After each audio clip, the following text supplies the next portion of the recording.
as evidence historically, or it's make-believe. All right? What do you think? Well, you're supposed to think something that's great. Yeah. No, it was way more digestible than Herodotus. Made a lot more sense. Digestible is a funny word. What do you mean? I mean, getting at the notion of what he was saying was a lot more plain and straightforward. Okay, yeah. Unlike Herodotus, Thucydides is not primarily concerned with digressions within digressions. Nobody is more focused like a laser beam than he is on his topic, yeah. And he gives us reasons for things, specific reasons and causes, especially in the beginning. It shows why things happen. Okay, yeah. He's very specific about cause and effect. He's trying to leave a record of great human deeds for future generations, because human nature is the same everywhere and every time. And if we find ourselves in a situation like this one, the same results are likely to happen. In other words, if human nature were not predictable, history would just be Herodotus, just be a bunch of stories. All right?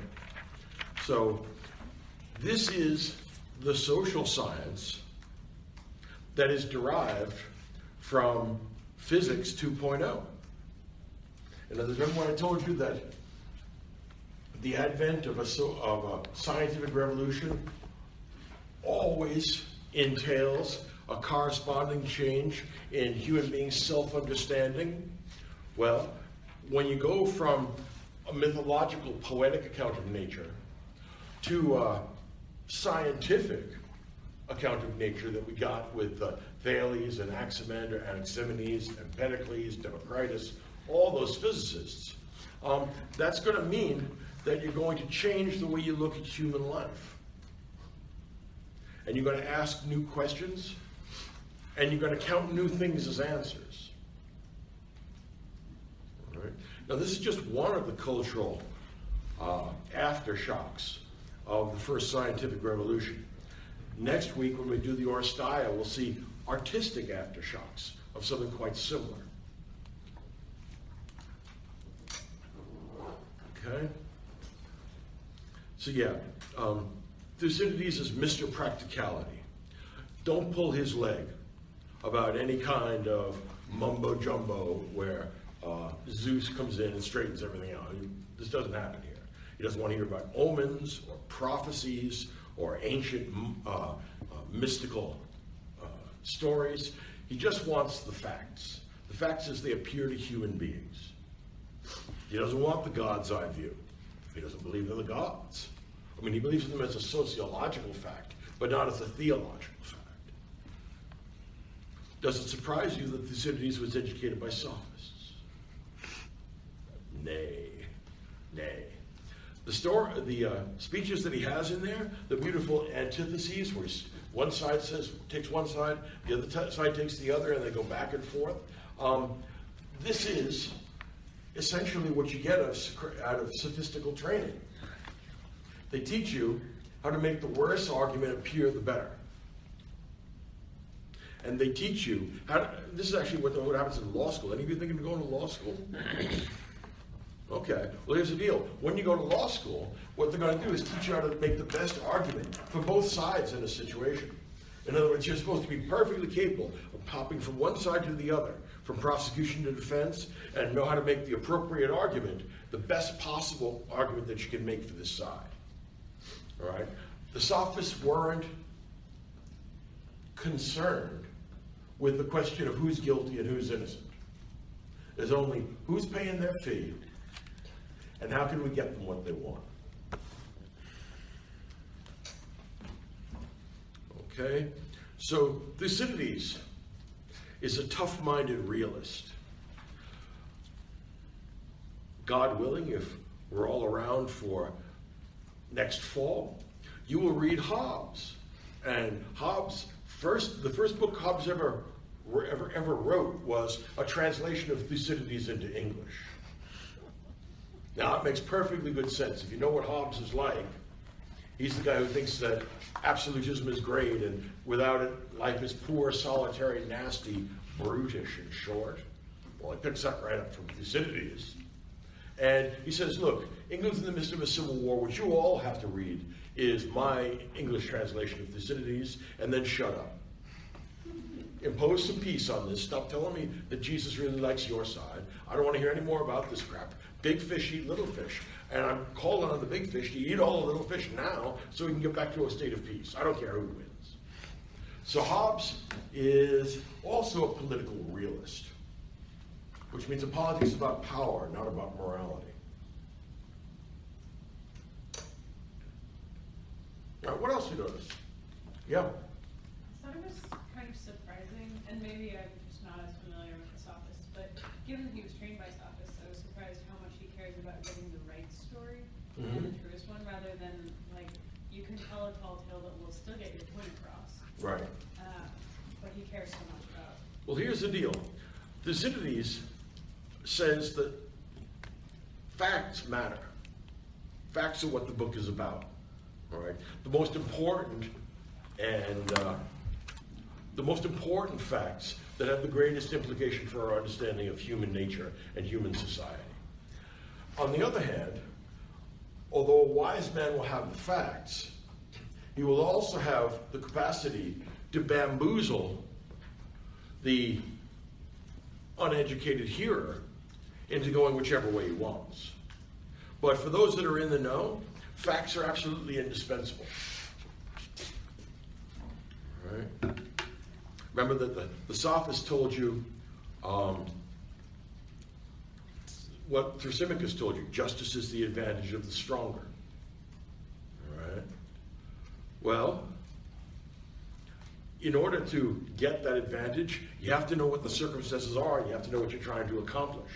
You can't do that while skeptical about the facticity of the world. So his skepticism doesn't go as far as somebody like Gorgias. And you never know if Gorgias actually means or believes the stuff he says. He's just messing with your head. Right? When he says nothing exists, well, okay, you still want to be paid, right? Well, yeah. All right, so much for nothing exists. So yes, he is concerned with facts. Very different from Herodotus. Herodotus knows a good story when he hears it. What about the ring that got tossed in the water and eaten by the fish and then got back? Now Thucydides would look at that and say, oh, please, save that for the children's hour. All right, my history doesn't involve stuff like that, you know? I feel like that's pretty evident through how he's like describing the plague. He just like gives the facts about what it was and what it looked like, and he doesn't go into like individual stories of this person who went through this or that. Okay, certainly that. The plague owes much to Hippocratic medicine. Not the cause of the plague, but his description of the plague is in the context of this new applied natural science. Compare this plague with the plague in Book 1 of the Iliad. Okay? Book 1 of the Iliad, you cure a plague by giving the girl back to the priest of Apollo, because that's what causes plagues. Apollo's pissed off. Here, he wants to hear no crap about that. No god is pissed off. You can't placate them. They have nothing to do with this. Instead, this has natural causes, has a natural progress. Most people die in the process of this. Not everybody does. Thucydides himself was a victim of this, but he survived. But he said, look, when people were in distress, they did all kinds of stuff. They decided to clean up their lives, to do the right thing, to sacrifice to the gods and perform rituals and ceremonies. And he said they died at the same rate as everybody else. All right, so that made no difference. That's completely useless. You are to draw a different set of conclusions about this plague than the plague in Iliad Book 1. This is Science 2.0. Everything has a natural cause, and we can describe it, and that's the first step in getting control of it. What's no step towards getting control of it is telling me that it's caused by disrespecting the priest of Apollo. That's completely useless. Matter of fact, that will move you in the wrong direction. If we educated young men, particularly wealthy, ambitious young men, in the stories of Homer, they're going to think there's a religious source for epidemics, and that's dangerous stupidity. The fact of the matter is it's natural like every other disease. And religion has its place in controlling the majority of uneducated people. But for those on the inside, the religious services and ceremonies are a waste of time. You only do them to keep the people happy. All right, so you play on their ignorance. But you yourself should not mistake Homer for literal truth. Follow Thucydides instead. He said, I'm a reliable guide. What else?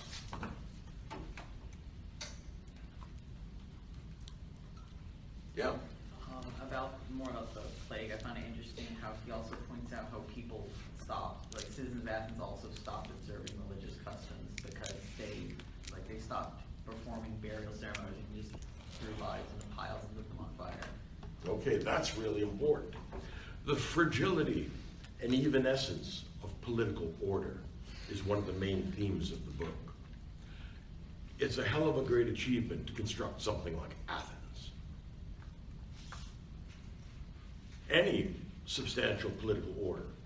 Think of ancient Persia, or later on ancient Rome. All of them are great works which are ephemeral and easily lost. In other words, it's much harder to construct than they are to destroy. And that's true in general. Criticism and destructive activity, pretty much any idiot can do that. All right? It takes people with skill involving a lot of labor to create something as great as Athens. They are the heirs of a great tradition. And Thucydides doesn't want them to mess it up, but they do. So, the fragility of public order is a hard equilibrium to create, and we do it by finding reasonable middle ground.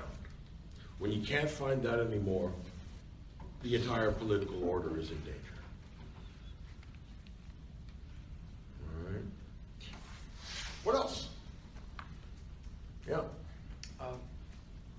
You mentioned Hobbes as sort of just whoever wins, somebody's got to win and take over. Does Thucydides have that, or is he something of a patriot?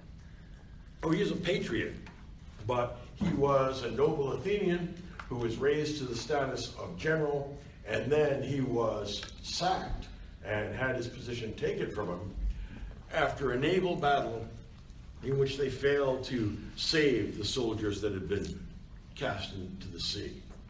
So there was really, it was an impossible circumstance where they couldn't stay and actually take care of the soldiers who were swimming. But when they got back to Athens, the Athenians are really ticked off. Why? Because the mob, the people, all right, are fickle, irrational, and easily excited.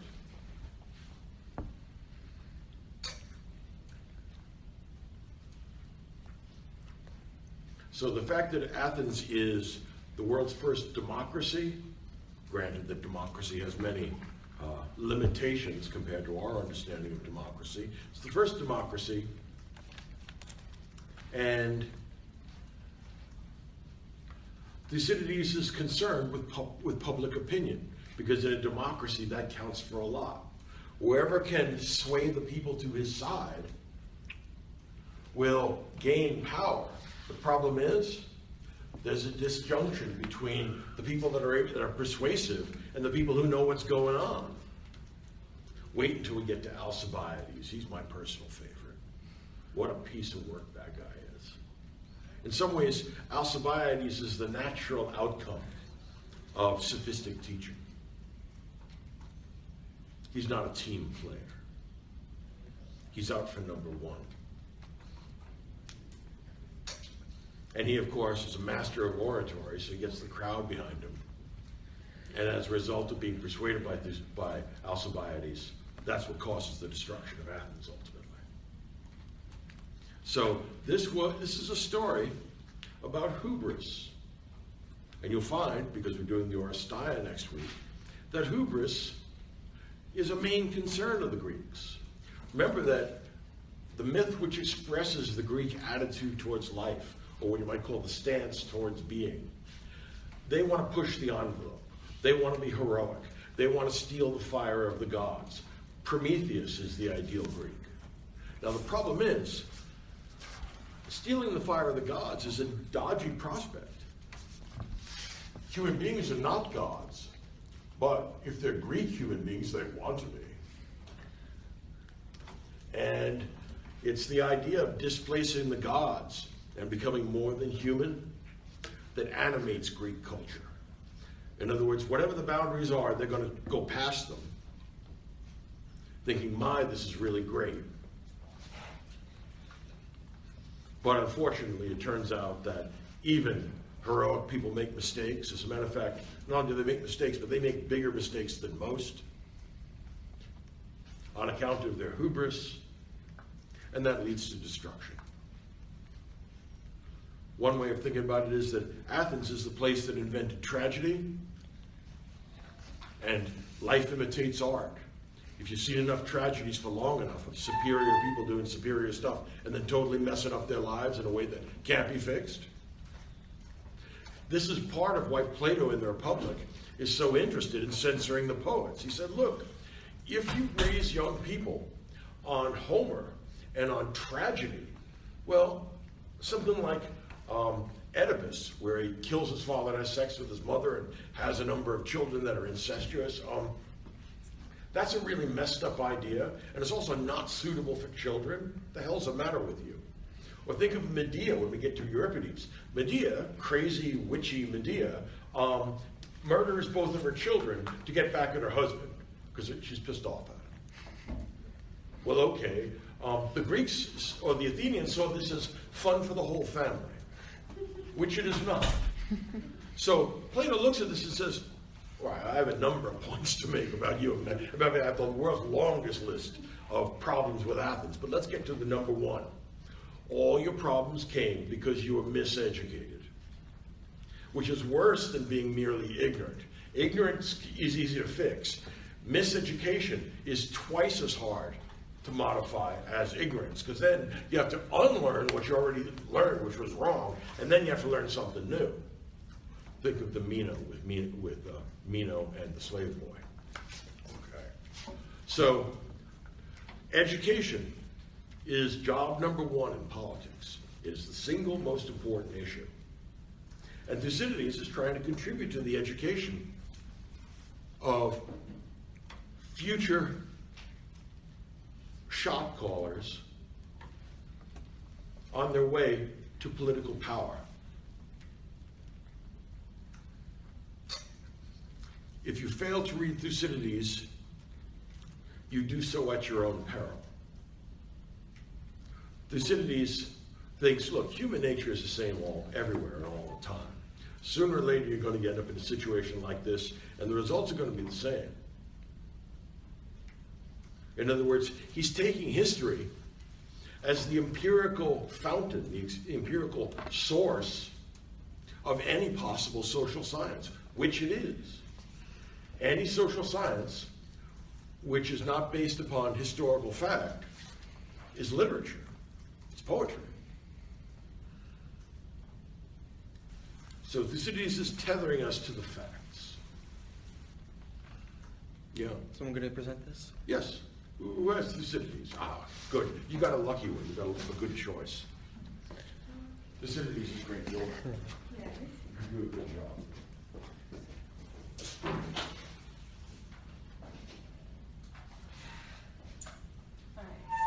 First off, I really enjoyed Thucydides. Like you said, he was much easier to read than Herodotus. And yeah, straight to the point, you knew what he wanted to say and why he wanted to say it. So if Herodotus is the father of lies and history, then Thucydides is the father of reason and social science. Custom is the king of all for Herodotus, but Thucydides is going to show us why custom is the king of all and its effects. I came across a quote, it's not in what we read, but it's by Thucydides, and I thought it kind of summarized a lot of his theory quite succinctly. So the quote is, "History is philosophy, teaching by example." Very so nice.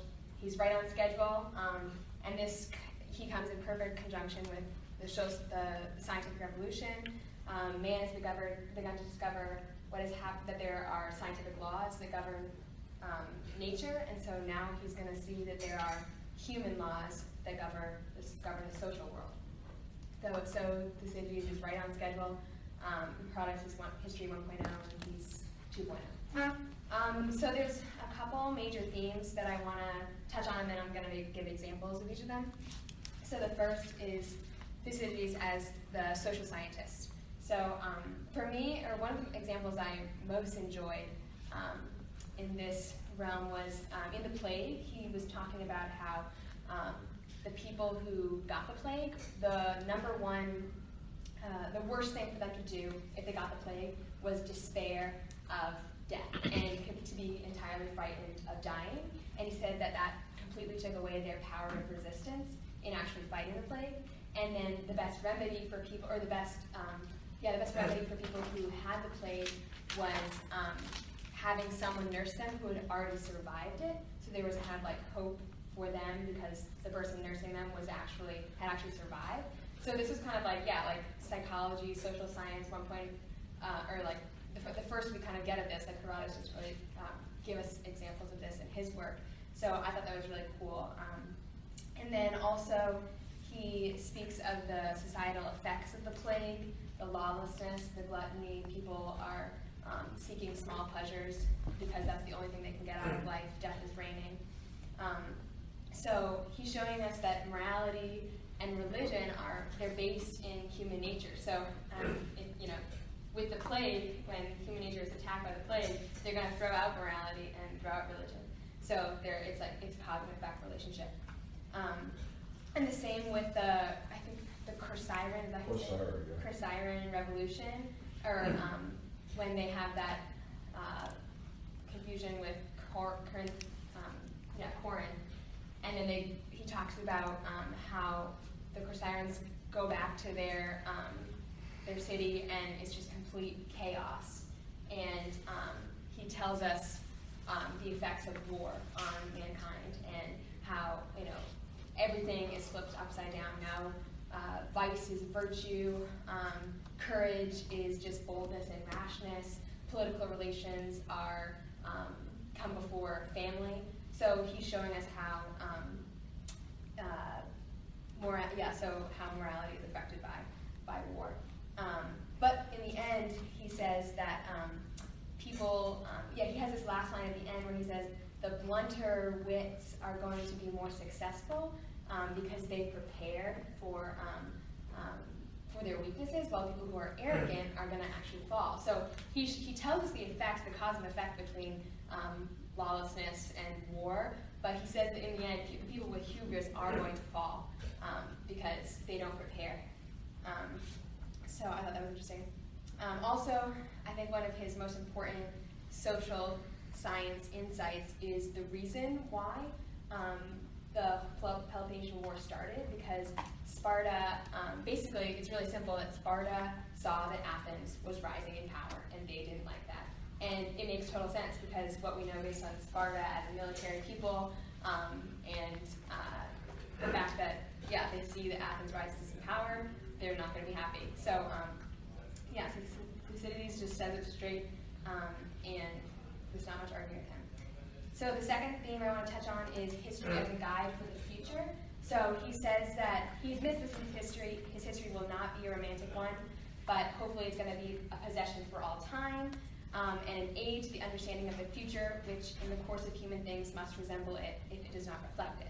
So he talks about, I think his most important example is when he talks about the Trojan War. He tells us that he kind of sucks out all the romanticism of this Greek heroic virtue of like Greeks fighting because they love their country, and he's like, actually Agamemnon was the strongest naval power, and so he actually made people fight for him because out of fear, not love. And he criticizes all the things they did.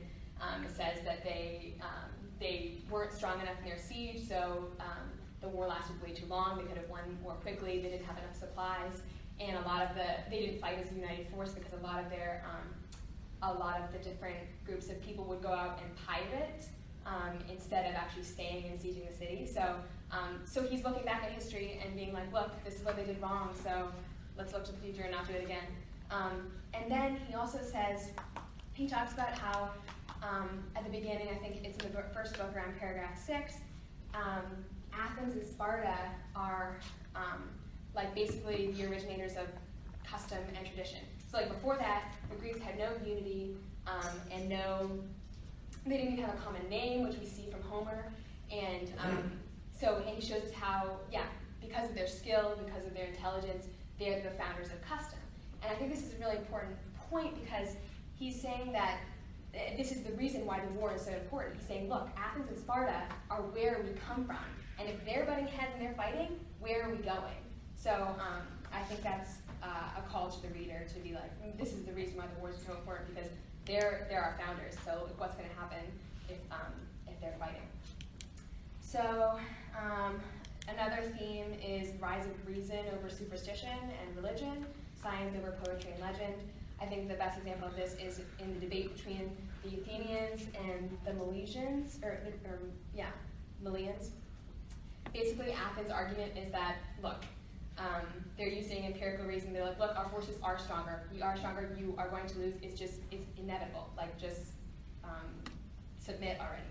And the Melians are still kind of clinging to this argument for the fortune of the gods and the goodwill of their allies and, hope in freedom. And the Athenians are like, well, okay, like you can hold on to these stupid beliefs, but they're not going to win you anything. And I think it shows also that, the Athenians, it shows the Athenians' hubris, and then also it links with the idea of the deification or of the Greek ideology, because the Athenians, so at one point the Melians say, we still have the fortune of the gods on our side, we could win, you never know if our forces could just do better. And the Athenians are like, all right, you can use that argument, but we also have the gods on our side because we actually act like the gods. Because of the rule, the strong do what they can, and that's who we are. So they're almost like, they kind of like subtly make themselves gods. They're like, okay, you can use that argument, but the gods are on our side. That's a great argument, but remember, there's no subtle way to make yourself a god. Once you start talking about us being superior to all other human beings, you've completely gone bonkers. You're completely off the deep end. And pride goeth before a fall. So you're right. Because their rhetoric is so good, it makes it sound like, well, that's a good idea, yeah. The Athenians probably have gods on their side, and they're really almost gods themselves now. Well, the Athenians think that. The Melians are less than impressed. So your point is a very good one. Keep going. Yeah. And so then another example of the science over poetry is at one point in Pericles' in his speech, he said that Athens doesn't need Homer to prove their greatness because they have physical monuments. So I thought that was a good example of kind of how they're like, who cares about the poetry? Like what you see is what you get. We have the best city, and that's going to remain for ages. So then, last point is kind of in regards to revolution in ethics and religion. So Thucydides sees religion as it's a social institution. It's a means to promote particular values, and we see this in Homer with Achilles and Odysseus. They are the archetype of the perfect man, and they all the values. That's what the Greeks are going to follow. But the difference here is that Thucydides knows how it works. The Greeks didn't really know. They followed the law of the idea that when they put out this when Homer with the Greeks, because they're reading this poetry, they're going to model themselves after these guys. But Thucydides now knows how this works. So he knows that morality is influenced, it's created by tradition and custom. So he knows the system and he can use it, which is best exemplified in Pericles' speech for Athens. Because his praise of Athens and his rhetorical expertise, and just, you read it and Athens just seems like the best city of all time. And, but it's a way of of creating morality in the people, like creating the values that the people are going to follow. You know, if every year they have this tradition of giving a funeral oration to all the people who have died, and he's doing this, then it's a regular way of, you know, influencing the people so that they're always thinking that Athens is the greatest city. You know, that's why we want to live here. We want our sons to live and die here. Everything is for the state. So it's a big revolution in this idea of religion and morality, because it can be influenced and changed, and custom and tradition is what's going to influence that, which is exemplified in the speech. So yeah, but in the end, he does realize how the hubris of the Athenians is what's going to ultimately be their downfall. So even though, you know, the Athenians are the school of Hellas, which Pericles says, and they can instruct their, you know, their citizens that Athens is the greatest, but in the end it's going to be what is their downfall. And Thucydides understands this. So, yeah, that's all I know. That was a splendid presentation. That's what I'm looking for. Smart girl. Good job. All right. What she did was what I'm looking for. She talked and had some ideas. Just try and do that when you present. All right. Learning how to talk in front of people is a skill that can be learned, and you did a great job. Okay, a couple of points off the top. Number one, remember when Herodotus says nomos, which is convention or traditional law, is king? Well, Thucydides says no. Physis is king. All right? Nomos comes and goes. It is easy to change political tradition. It is impossible to change physis. In other words, you can't repeal the law of gravity. So Thucydides says Herodotus is very impressed with nomos and with people's conventions, because some people eat their dead father and some people don't. He says, look, if you squeeze people hard enough, the ones who eat their dead father will burn them, and the ones who burn them will eat them if you require it. If forced, they certainly will. Don't kid yourself. All right? They may not want to, but force isn't a question of what you want to do, it's what you have to do. All right? As he says in the Melian dialogue, the strong do what they can and the weak suffer what they must, which in some ways encapsulates the whole idea of hubris.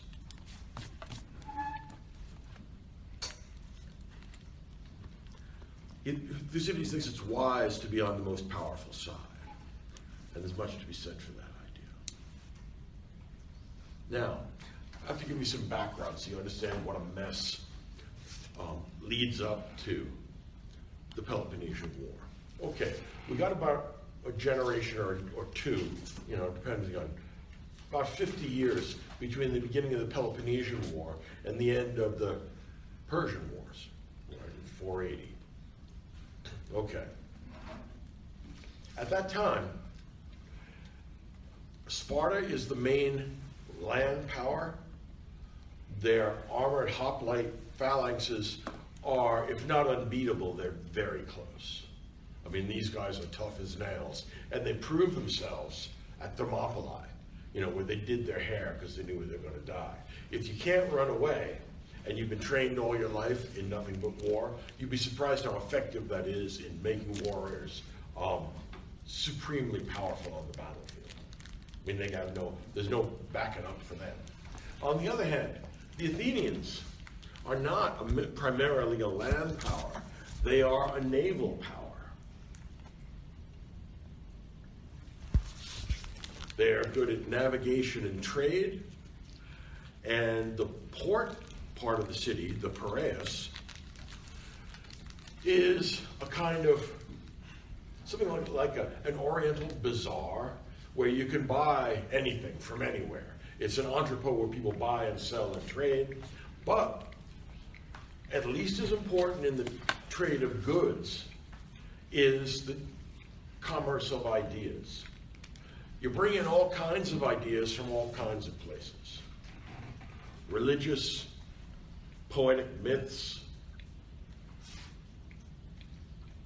various kinds of accounts of people and nature and things divine. So Athens is a bubbling cauldron of new interesting ideas. Right? If you're a sophist, it's the Big Apple. It's the place you want to go. I mean, you'll go to the other cities, but where the real money is and the real power is, that's in Athens. There's no point in sophists going to Sparta, because the Spartans aren't interested in learning how to talk. There's a part in Thucydides where there's an Athenian ambassador to Sparta, and he says, look, we got a couple of guys here, it's a couple of guys as ambassadors, and we're expert rhetoricians. We can talk long, short, we can give you pathos, we can give you logical ideas, we can do anything you want. He says, what kind of speeches do you Spartans like? And the Spartans say, we like short speeches, because after that we're going to kill them all. All right, what is that? This is not a great place to make money if you're a sophist, because no one will pay you to learn how to talk. They already know how to talk. All the talking they want to do is, we will kill you. Again, this goes back to the Iliad. All right. So the magnet for new ideas is Athens. Athens has a large number of resident aliens. They're called metics. And they're allowed to live there and participate in the economy. They're just not allowed to vote in the government.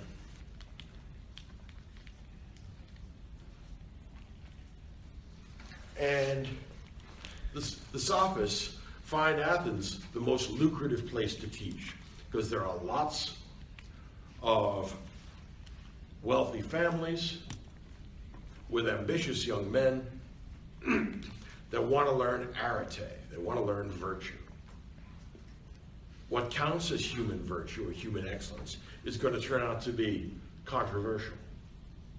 But part of it is understood to be the ability to speak and speak well in public, to be able to be persuasive and effective as an orator. That's the road to power in a place like Athens because of its democratic regime. Okay. Now, let's see what's going on.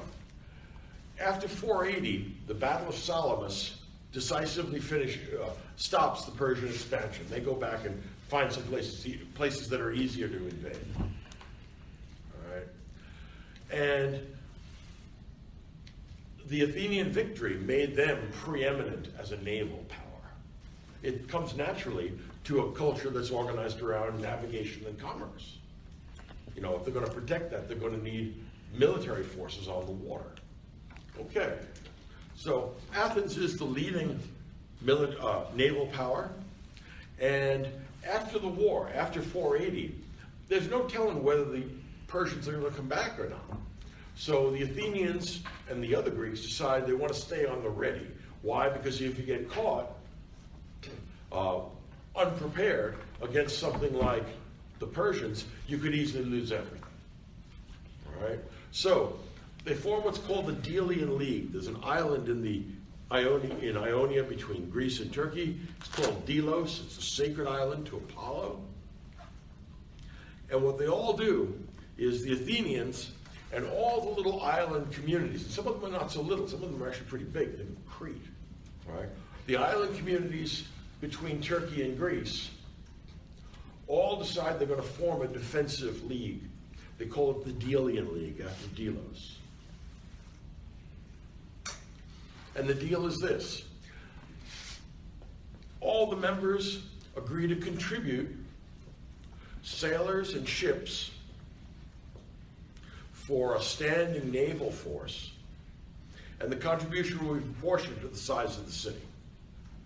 So naturally, Athens gives the most, but several dozen other cities also contribute. Now, 10, 15 years go by, and there's no sign of the Persians coming back. And as is the case in most unused military alliances, people start to say, why are we paying for this? Why bother with this? Right? If the Persians aren't coming back, then we shouldn't get our young men, put them on ships, and have them wait in Athens harbor, in case something happens. That's no good. And for the Athenians, heard that there was some dissatisfaction and said, look, tell you what we're going to do. Right? We're deal makers because we're the Athenians. They say, look, we'll change the terms of our bargain. Because we're going to need, look, you never know when the Persians are going to be back. But instead of having your sons and your ships here in the harbor of Athens for extended periods, why don't you give us the equivalent in money for the men and ships that you used to give us, and we'll buy them, and that way your sons won't be stuck here, and you have a more predictable way of handling common defense. There was general agreement to this. So the members of the Delian League now every year send a ship there with a certain amount of treasure, enough to pay off the cost of what they had previously given in ships. Now the problem with that is this. Once the members of the Delian League are no longer participating in their own defense, that means all the military power, at least in naval power, goes to Athens. And the Athenians, they're too smart for their own good sometimes. The Athenians realize that this is a great deal. Why? Well, because every year that money flows into their treasury, and they have immense shipyards in Athens where they build ships constantly. All right? Now, if you know who John Maynard Keynes is, he's a famous economist from the middle of the 20th century. Keynesianism says if the government spends money, what that is going to do is have a multiplier effect. And the people that get the money are going to spend it. It's going to make the economy boom. All right? And what happens when this money flows in, it's almost an avalanche of money every year into Athens, they spend it on shipyards. But the shipyard makers buy lumber and nails and the things you need, rope. And you have to pay the costs of either the slaves or the master craftsmen that are working on it. And they, of course, need some place to eat and sleep. And they need to buy the stuff they need. So the economy of Athens takes off. In other words, it's booming. And since nobody has these advanced ideas of economics yet, nobody really understands why, but Athens is flush with money. Now remember that Athens had been burned during the Persian Wars, so Athens undertakes an immense rebuilding project. And you gotta like this about the Athenians, they know the good stuff when they see it. So they build things like the Parthenon and the Areopagus. I mean, the things that we mean when we talk about Greek architecture or Greek culture, it's almost all in Athens, and it's being paid for by all these islands that surround it. Now, the Athenians are the first to figure this out, and they say, this is sweet, because you move this money all around. We got the world's best sculpture, we have the world's best painting, we have the world's best architecture, and we are all better off for seeing that thing every day. That changes us. That beauty, that harmony, that rhythmic simplicity, that gestures at perfection, which is us. Don't mention that yet, though. All right? But we produce the best of everything. That's what Pericles says in his funeral oration. It's like what Lyndon Johnson said during the Vietnam War. We are the great society. He says, look, whatever human endeavor involves, we're great at it. We're the best at it. We kicked the butt of the Persians. Solid. Not only did we beat the Persians, but we have the best art, the best architecture. We have all kinds of smart guys coming in and giving lessons and lectures and stuff. We're a center of culture. We are Greece. And not only we Greece, we are pushing the envelope on what it means to be human. Damn, we're great. Okay. Now, eventually, the islands that are giving this contribution, which starts out as being a contribution to the Common Defense Fund, very quickly this contribution turns into tribute. In other words, Athens is running a protection racket in the Eastern Med. Says, look, you put your money on the table every year and things will be fine. If not, we have the largest naval power anywhere. The one that you built. Yeah, the one that you paid for.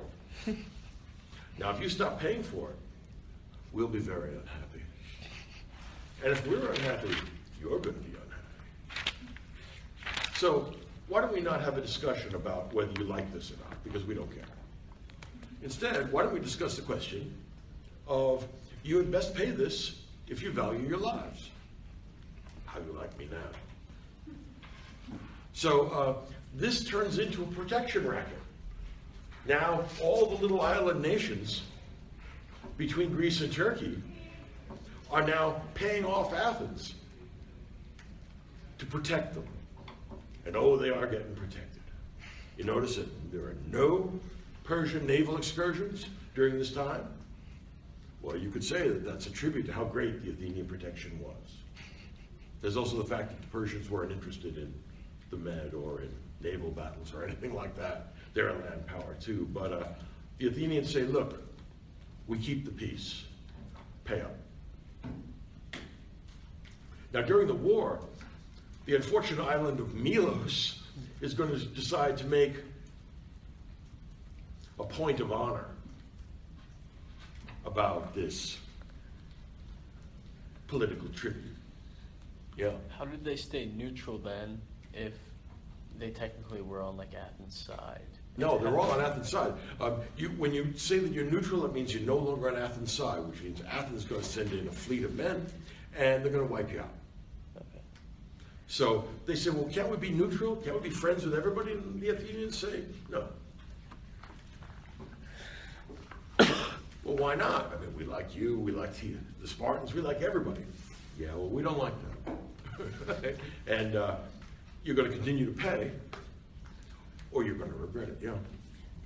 It's like, I thought it was kind of funny that it's called a Million Dialogue because it's kind of just more of a thread, the whole entire dialogue, I guess. Excuse me, it's like American diplomacy. Yeah. They say an offer they can't refuse. That's exactly right. You make them an offer they can't refuse. And if they're foolish enough to refuse it, well, then you have to make an example of them, and then you exterminate everybody. Nowadays, if you go to the UN, there's no little desk for the Melians, because they don't exist. And that's sort of Thucydides' point. He said, losing it at politics means that you stop existing. And he thinks that's a bad idea. Kind of Hobbesian in a way. But there's much to be said for that. I think you can be reasonably sure that if you and your entire people get wiped out, that you made some mistake along the way. Because that's what you're trying to avoid, getting wiped out. Yeah? There seems to be a remarkable amount of Machiavellian Thucydides. Machiavelli is going to think very highly of him. But remember, Thucydides is still a noble Athenian who has a sense of noblesse oblige, which is why he's writing this for everybody else. And also, they're in different political circumstances. Machiavelli's Italian city-states are in a condition of weakness, and they're getting invaded by the Spanish and the French all the time. Thucydides is talking from a position of strength. All right? But the realpolitik, the amorality of it, that it does have in common with Machiavelli, yeah? So during this dialogue, would he have been with the Athenians like on the island waiting, or was he not a general at that point anymore? No. Look, he was never actually there, and he doesn't have what we would think of as a verbatim transcript, like they have the court reporters in judicial proceedings. There's nobody there doing that because they haven't invented that little machine, whatever it is. But the point is, he knows what the situation is. He knows what each side wants, and he knows what the ultimate outcome is. So he goes back and writes those things, making those speeches, making them up. He doesn't see that as being a violation of the objectivity of a historian, because he says, look, I was trained by the sophists. All the guys that are running these societies are trained by the sophists, and they all got taught how to talk, how to speak in public the way I did. There are rules for constructing a discourse. So what he does is plug those rules in to the circumstances that he finds, and he says, this is what the Athenians wanted, and this is what the Athenians said. On the other hand, the Athenians were realists, and the Melians were idealists. He says, idealism turns out to be a losing strategy.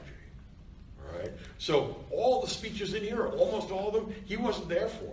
He made them up. You'll find that in the last 2 books, because he dies before the history is over, or before the Peloponnesian War ends, the last 2 books don't have any speeches. It's clear that he wrote the history out and then went back and wrote the speeches to put in. All right? And the speeches are very powerful and very moving. The guy knows his stuff.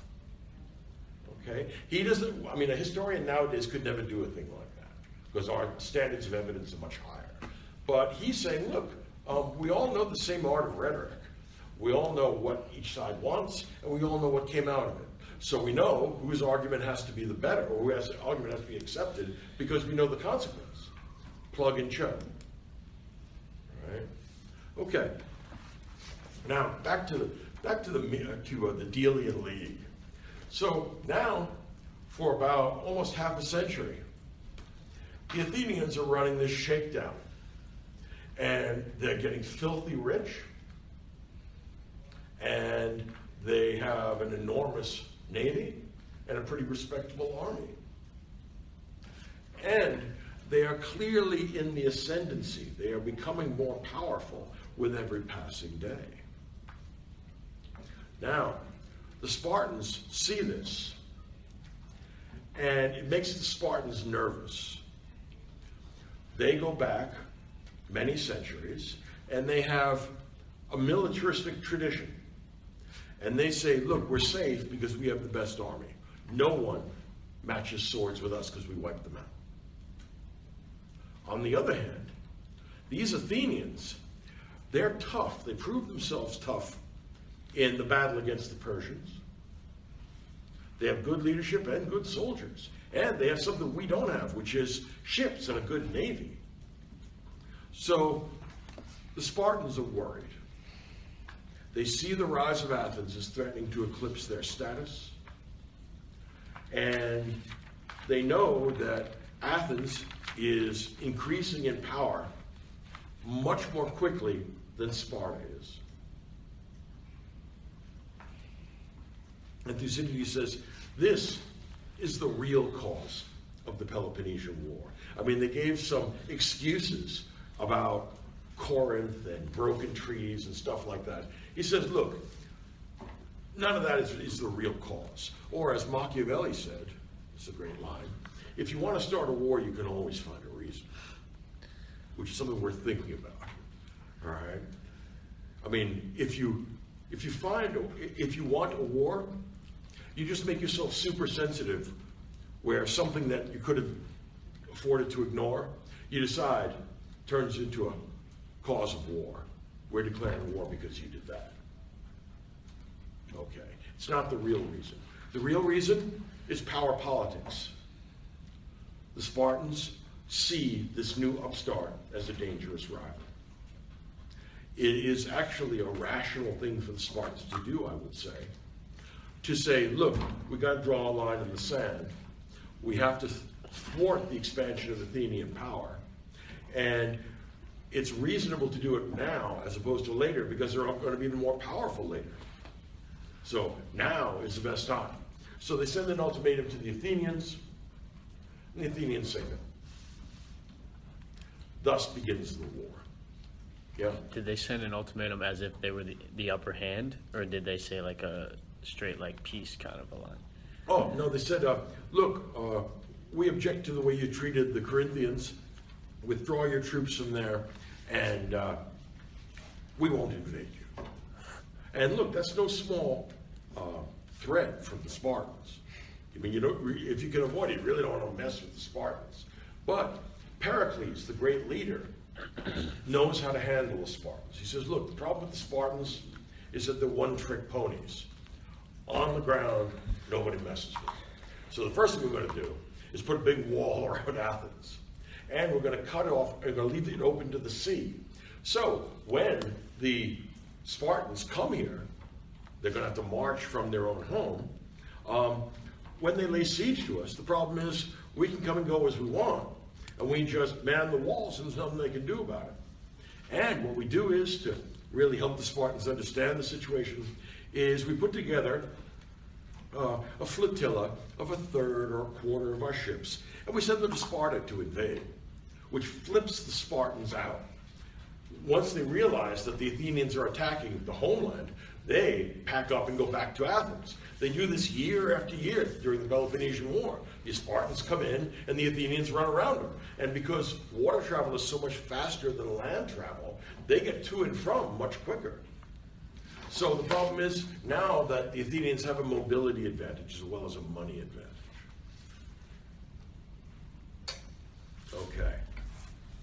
So the Athenians are running a protection racket, and the protection racket continues on into the Peloponnesian War. In some cases, the Athenians decided to up the contribution unilaterally, and it turns out that they were met with grudging agreement, which is the wise thing to do, as it turns out, given the Melians. Okay. Now, that introduction is justifiably famous for a number of things. First case, what is ancient history like? Thucydides runs through that pretty quickly on the first few pages. What's life like before we get to the city-states of Athens and Sparta? Yeah. It's nomadic, and there's a lot of raiding and pillaging going on. Yeah, we're savages. We're lawless. So we're in the Hobbesian state of nature. And no settlement, no ship, no people is safe from attack. This is a big deal because a poet named Hesiod, not as old as Homer, but still science 1.0, pre-Socratic.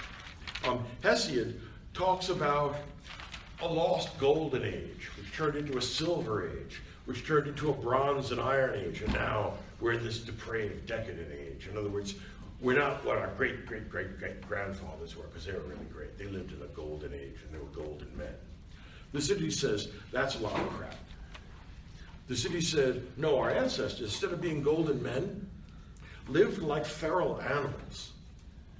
There was no political order, there was no civilization, and everyone went to bed with the hope they would wake up in the morning. Okay? So, first of all, Thucydides is getting rid of all that lost, archaic golden age stuff. He says that's all poetry and it's a lie. No point in trying to regain lost glory. There's no such thing. We are as good as it gets. All right? So there's no golden age. The real source of this war is an imbalance of power and the fear on the part of the established power, Sparta, that the up-and-coming power would supplant them and replace them. Right now, all right, Thucydides is very popular reading in Beijing. There are whole books written on the reception of Thucydides in Beijing recently. It's called the Thucydides Trap. Look it up on Amazon. There are books about it. The trap is this. 25 centuries ago, an ancient Greek historian wrote about the inevitability of conflict between a well-established hegemonic power and a rising power that's feeling stronger all the time. Both the Americans and the Chinese recognize that this is like the beginning of the Peloponnesian War, our conflict with China. They're pushing the envelope. They've taken those islands in the South China Sea. They're gearing up their war machine. The problem is, this could easily lead to a war which nobody really wants because of the nuclear implications. All right? So right now, Thucydides is alive and well in the think tanks of both Washington and Beijing. As a matter of fact, if you go to graduate school and study international affairs, the first thing you will read in your reader on international affairs will be Thucydides' Melian dialogue. Because the point is, human life and the circumstances of power have not changed in 25 centuries. Big fish still eat little fish. Hawks eat sparrows. Lions eat deer, and they don't feel bad about it, because there's nothing to feel bad about. This is nature. I mean, it's just unreasonable to expect lions to eat grass. So yeah, of course they eat deer. What do you want them to eat? And what do you expect big, powerful nations to do, except to oppress small, weaker nations?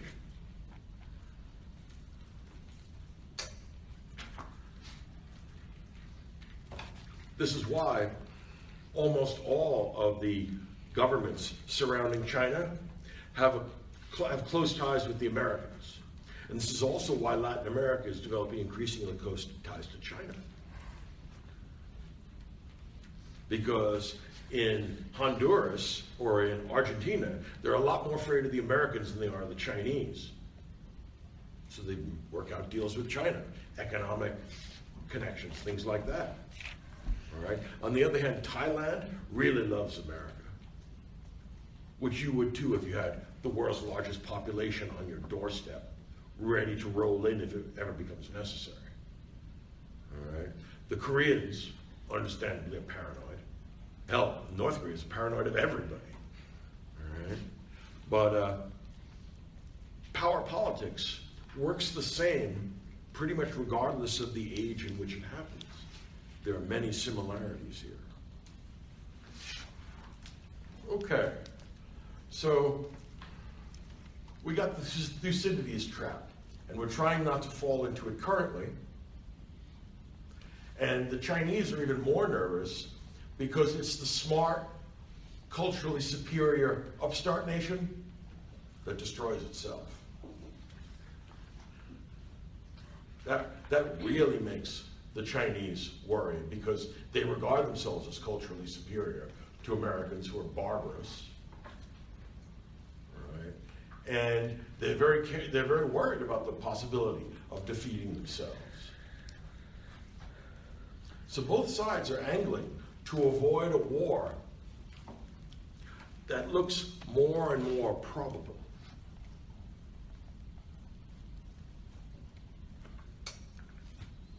Okay. So Thucydides gives us an accurate account of early history, and he gives us a much more plausible account of what starts the war. It is stupid to risk your people and your life and your city and your very existence on some minor dispute in Corinth. It's not about Corinth. Look, if a war starts between the Americans and the Chinese, it won't be because their destroyer rammed our destroyer in the South China Sea. But you could easily see both sides escalating that, and that going from bad to worse. And then you have something like World War I. You have a war that none of the people involved wants, but none of them know how to avoid. Thucydides is right about this being a permanent contribution to our understanding of human nature and human politics. Yeah. It's powerfully applicable. All right. Tell me about the funeral oration. What's going on there? Yeah. He's pretty harsh, but he's realistic in a way that, like, I just remember one thing stuck out that he said, for the mothers, like, if you're worried about your sons dying, just have more. Yeah, they're replaceable. Besides, we're going to need men in 20 years. Yeah. So go right to work. Have sex now. That's a strange response to a funeral. Yeah. All right. couple of things. First off, this is not an ordinary speech. He is giving this speech, Pericles, because he's the intelligent, true ruler of Athens. In other words, he's a king in everything but name. In practice, he knows how to move the masses. He knows how to get people to vote the way he wants. And he's smart and he's patriotic. Thucydides likes him. But Pericles dies in the plague, and the people that succeed him, like Cleon and Alcibiades, are demagogues. They're stupid and they're vicious. And they're going to lead Athens to destruction. Now, Pericles has a job to do. The war is already on when Pericles gives the funeral oration.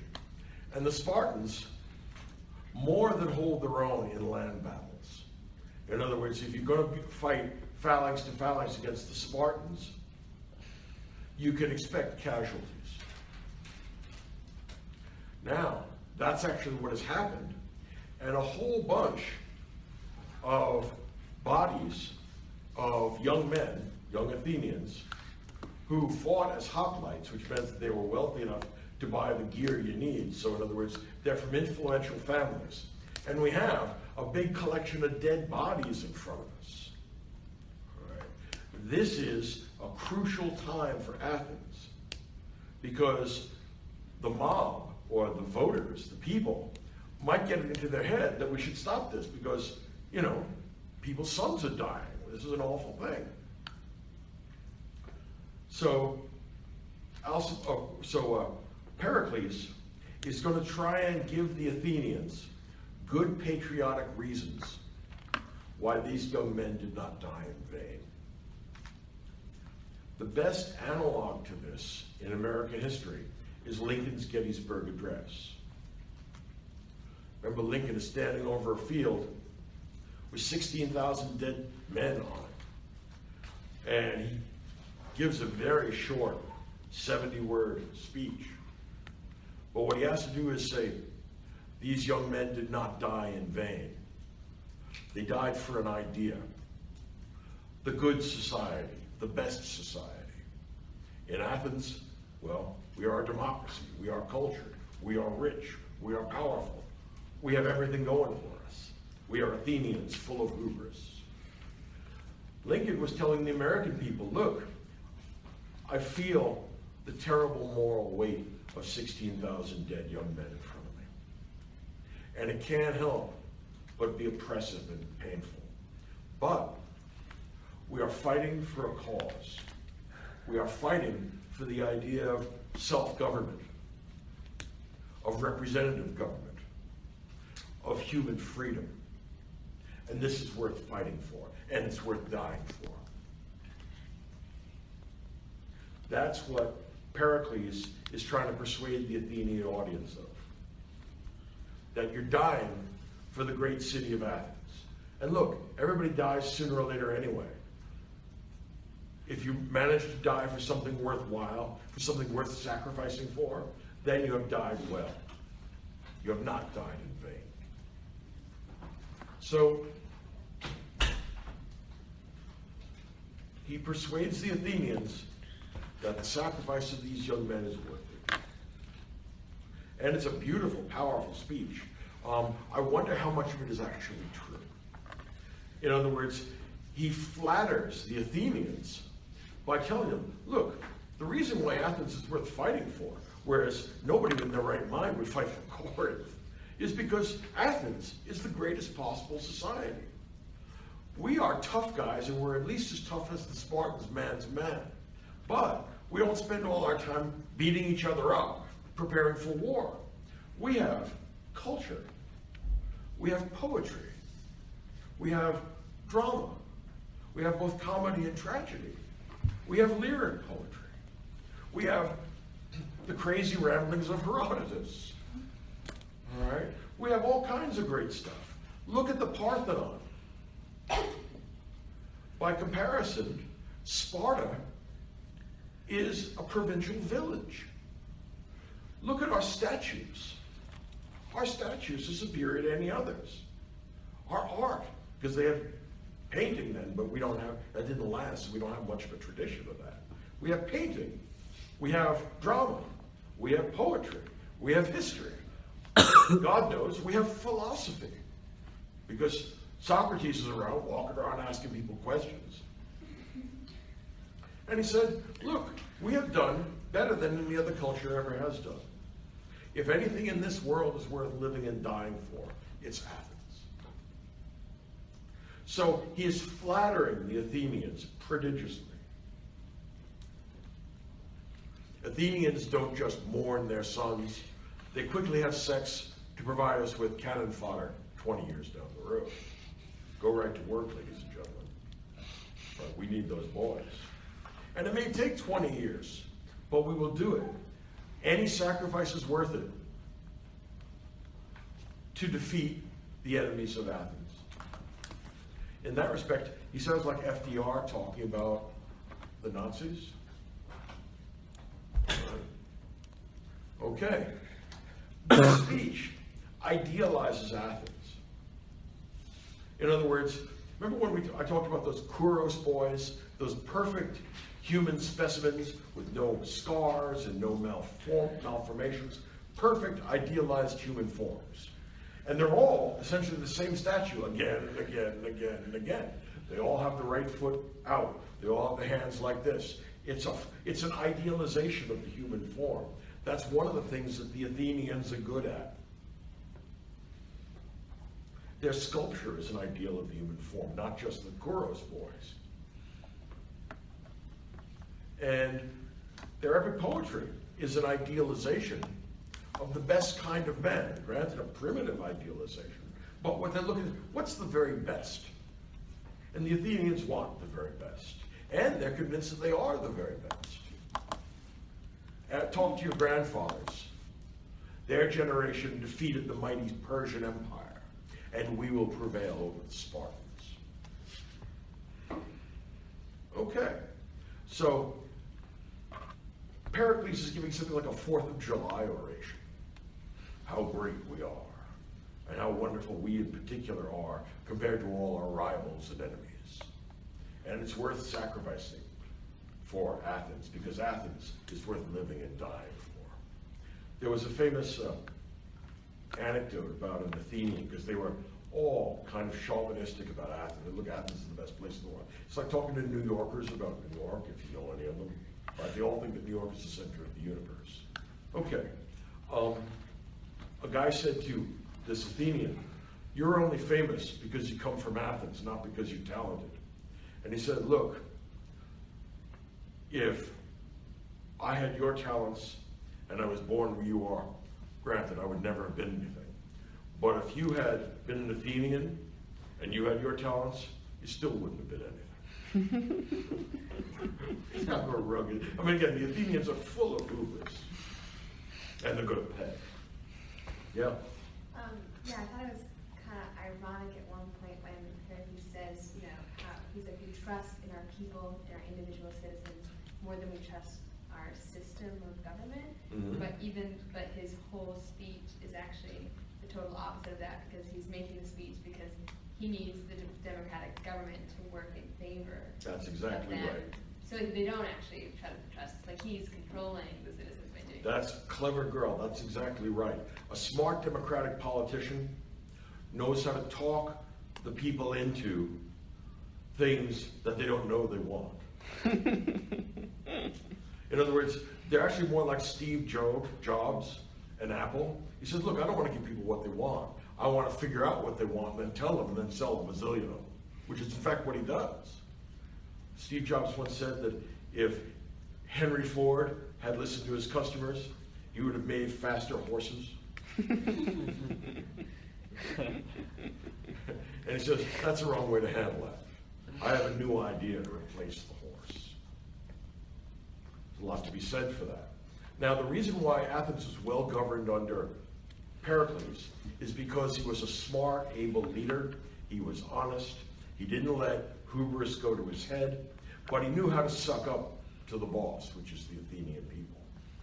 So you praise them, praise their heroic sons. You tell them how great they are and tell them that it doesn't get any better than us. People like to hear that. You can't be the American president of either party unless you tell America that. Right? We want to hear that we're really greater than everybody. And what worries the rest of the world is that we believe it. Okay. Next, right after Pericles' funeral oration, and the irony should not be lost upon you, they now have the plague. Damn. Just when we would be in the best civilization ever. Now we have this stupid, pointless plague. There are a bunch of religious people in the Parthenon calling upon Athena. Remember, Athens is Athena's city. She's the patroness. And asking her to fix this. These people are all ignorant and living in science 1.0. Remember that a new science is generally the province of the smartest and best educated 1% of any society. You know? Couldn't you say that religious people today do the same thing, except that we have science that can fix the problems? Funny you should mention that. Many reductive atheists think exactly that. Yeah. Right? I mean, again, it's a debatable problem, but yeah, human nature doesn't change much across space and time. All right? So, they get hit with the plague. What do we find out about the plague? Well, one, it's mostly lethal, yeah. That it moves throughout like your whole body, starting with your brain and then... Okay, yeah. He gives a scientific description of the symptoms. This owes much to the tradition of Hippocratic medicine, which is composed largely of case studies in which they pile one case upon another case upon another case, looking for patterns, which is not an irrational thing to do by any means. All right? So Thucydides tells how it's spread, what helps, what doesn't help, and if we encounter this again, there's no point in going and asking Athena for help. There's no point in sacrificing bulls to Apollo. None of that's going to work. Best thing to do, maintain social cohesion and discipline. That gives everybody the best chance to survive. But the prospect of death is extremely destructive of social cohesion. It's potentially destructive of an entire society. They were lucky that this wasn't like any of the more total plagues. I mean, if you can imagine something like the Ebola virus becoming airborne, you know, if it mutated and you could pass it by breathing, that would cause 1 billion casualties. All right. So here, it's limited in its scope and in its duration. But everybody that gets caught up in it, their life is at risk. Okay. So we're going to leave religion to the old ladies and to the ignorant. It keeps them in line, makes them happy. But those who are educated, who are in the know, who know that the gods and goddesses have nothing to do with epidemic diseases, they're going to pursue the kind of path I recommend, because I lived through it, I know what's going on.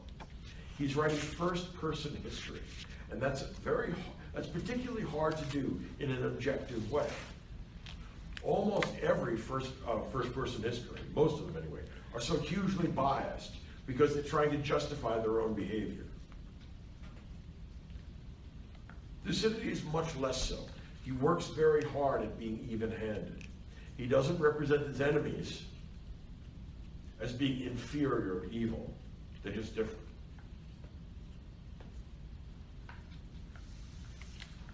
Okay.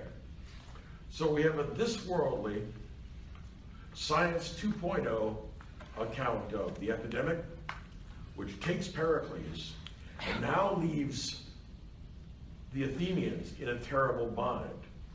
because none of the other potential leaders are intelligent, capable, or honest. Instead, they get into the habit of flattering the people, treating it like a giant beast that's kind of moody. So you throw it some fresh meat every once in a while, you make them happy, you get them to vote your way. Okay. We move to book 3, in which Thucydides gives us one of the greatest contributions in his history. I mean, the introduction is very famous, and the oration is very famous, so is the plague.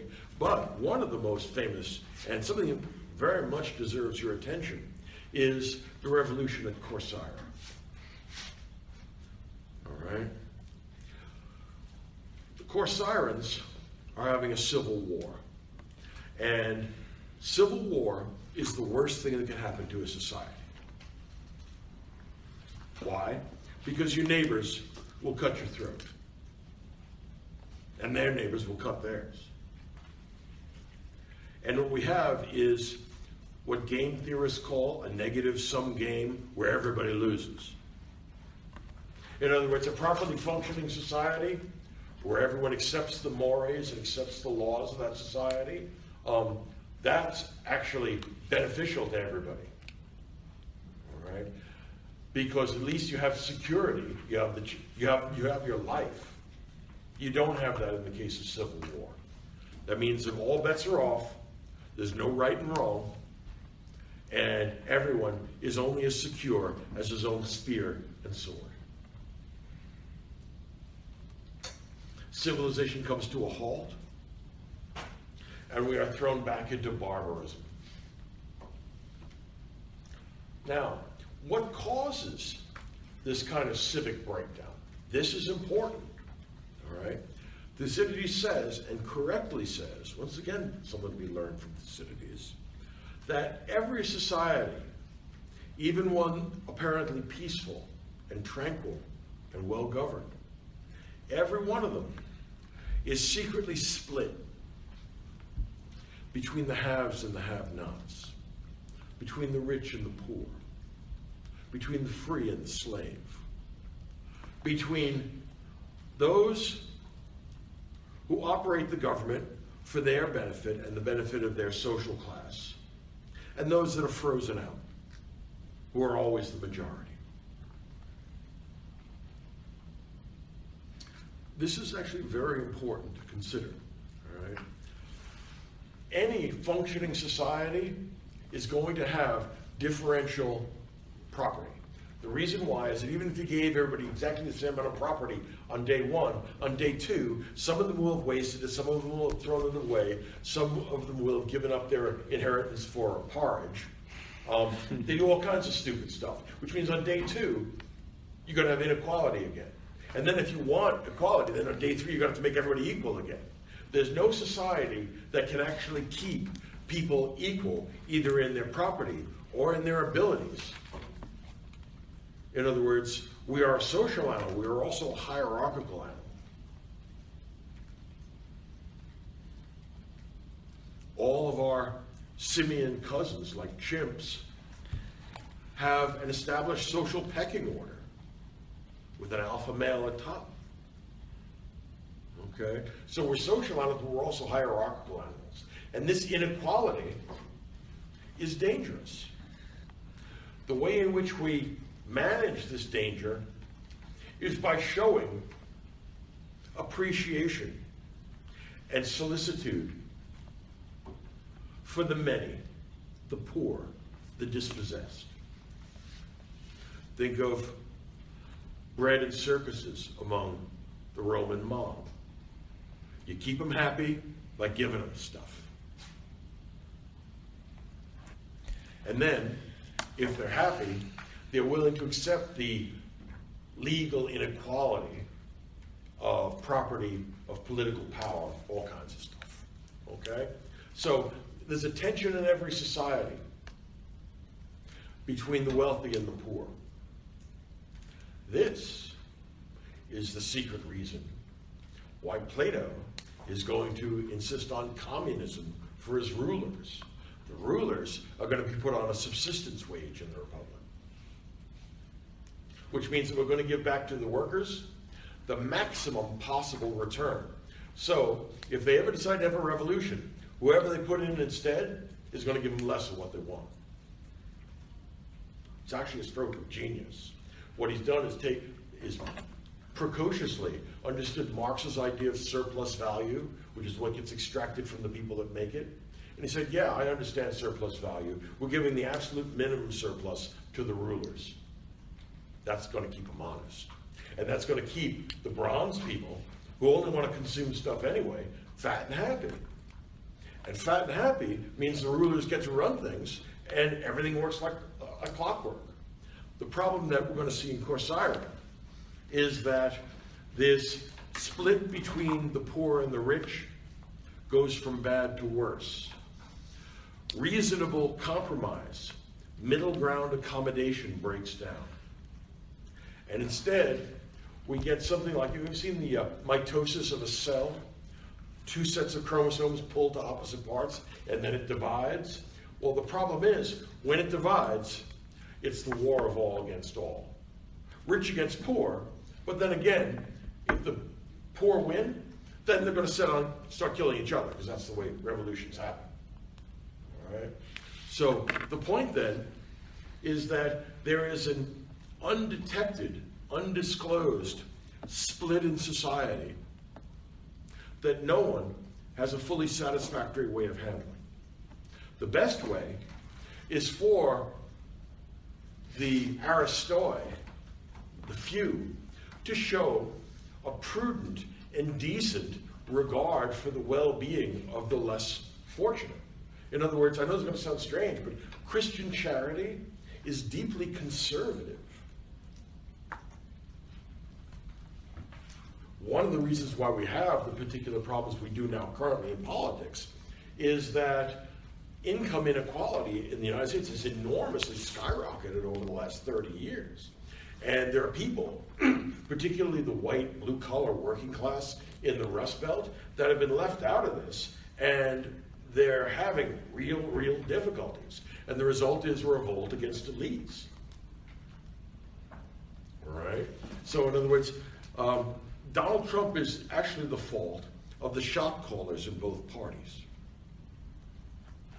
The smart thing that any ruling class does is to gain the loyalty and support of their own underclass. And the way you do that is by taking care of them. Think of the old Chicago machine with Mayor Daley. Don't make no waves, don't back no losers. What can I do for you? All right? You take care of them, they vote your way, you can steal all you want because you're taking care of the people in your ward. All right? And it's not just Chicago. New York politics work that way. Philadelphia, San Francisco, all of them do, or did. Okay. So we have a split between the rich and the poor. This can be fixed if you can find some happy middle ground. All right? If you find an equilibrium that everybody can agree to, or most people can agree to. But if you don't, then you get faction. And the worst kind of faction is parties. In the ancient world and in the medieval world, actually up until the 19th century, everybody thought that parties were immoral. I know it's going to sound strange to you. You probably have noticed that the US Constitution does not mention political parties.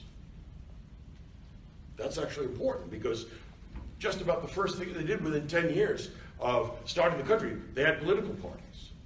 The reason why they did is because you needed to organize a legislature. You can't legislate without it. You have to have party discipline so you get everybody moving in the right direction or in the same direction to actually get things passed. So the point then is this. Finding that middle ground is necessary to politics, and it's something that no shrewd, prudent politician will take his eyes off. Right?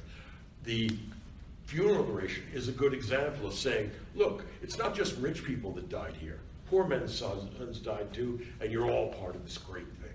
Athens, you are Athenians. Live up to your high heritage. make the sacrifice because you know it is noble. Again, this is smart politics. Okay. What happens in Corcyra is that the rich get supported by the Spartans because the Spartans are an oligarchy.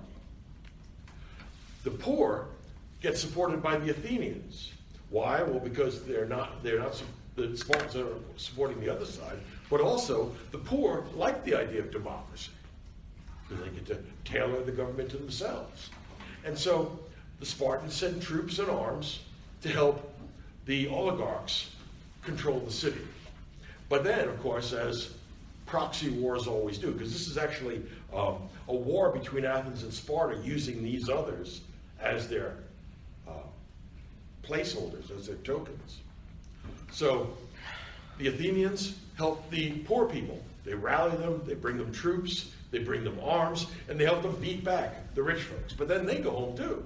And then the Spartans come back. And they help drive the Democrats out and support the rich oligarchs. So they do this back and forth a couple of times. During this time, social trust breaks down. And this is hugely important. It's not possible, because what Corcyra needs is somebody that's smart, preferably from the elite, who decides that our current course is suicidal, and what we need to do is find some common ground with the leaders of the demos. Okay? The problem is this. Once social trust breaks down, it begins to spiral out of control. It disequilibrates. All right? And as a result, nobody trusts somebody that says, let's offer them an olive branch. No. If you do that, you're not really with us. You're not really one of the aristocrats. Can't do that. Only a whim would offer an olive branch. We need absolute victory.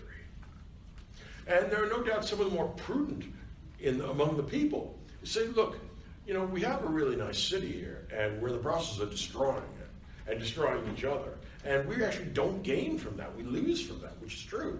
But the problem is, they say, then you're really not a Democrat. Only the complete triumph of democracy is acceptable. What that means is it was increasingly impossible to find any common compromise, any middle ground. And these extremes become more and more extreme in their antipathy to the other. And what that means is it's not possible to reinstate the equilibrium of a peaceful society. So the only thing that can be agreed upon is mutual destruction. Rich folks are going to kill the poor people are going to kill the rich folks. Because the poor people had an advantage at one point, the rich folks decided the only way to save the town is to set it on fire, which they do. So they burn their own city down, much to the displeasure of the demos who were living there.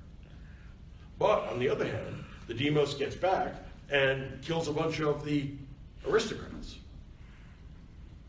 So what do we have? Eventually, they destroy one another, and there's eventually no such city as Corcyra. It disappears. The city's been destroyed, not by an outside invading army. It's been destroyed by the people who were living there. All right? So faction and party were always thought of as being a bad thing. Worth noting, if any of you studied American history, in the Federalist era, say the 1790s, between the time of the Constitution and say 1800 when Thomas Jefferson gets elected, both the Federalists, or the nascent Federalist Party, and what will become the Democrat Party, which is the support of Thomas Jefferson, spend a lot of time in speeches and in newspapers attacking each other as members of a party. You're partisan. And they say, look, you're partisan, I'm not partisan. I represent the common good. You, on the other hand, are factious. And factious people lead towards civil war. That's why Madison's Federalist Head tries to handle the problem of faction, because they have all this ancient history showing that when you split a society into different groups, those factions are dangerous. And the nth degree of faction is party. It's So we only try to help your party, not your city as a whole. The result of that is mutual self-destruction. Yeah. Doesn't Madison also state What? how factions are necessary to liberty, though? Well, no, they inevitably emerge, but lucky us, our society is so big and so complicated that it's going to generate all kinds of different pressure groups, and these pressure groups will be in a constantly kaleidoscopic reorientation, so no one party will actually coalesce to dominate, which takes less than 10 years not to happen. All right? So Madison says, yeah, fortunately, we're not going to have any settled political parties. The Democratic Party that people vote for now started in 1800. The Republican Party started in 1856. That's a very long-lasting set of parties. And what holds them together? Opposition to the other guys, nothing much else. Okay? All right. The great and pregnant line that Thucydides gives us in Corcyra is, words change their ordinary meanings. And this is indeed a powerful indicator. It is a symptom of a society moving towards mutual destruction. Courage now means sneakiness and fanaticism. Being reasonable now means completely distrusting the other side, refusing all attempts to make peace. People that really like our side have no moral scruples, and that's new, a superior kind of morality. So what counts as moral has changed. What counts as reasonable has changed. What counts as politically advantageous has changed. The breakup of language is a sign of a society in an advanced state of decay. What's a family? What's a marriage? Is a man in a dress a woman?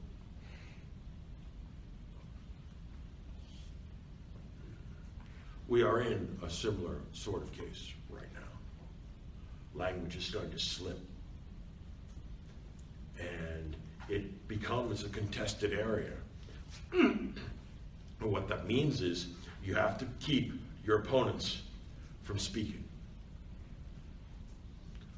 I mean, partially by not giving them a chance to speak, but another way is by disallowing the use of their main ideas.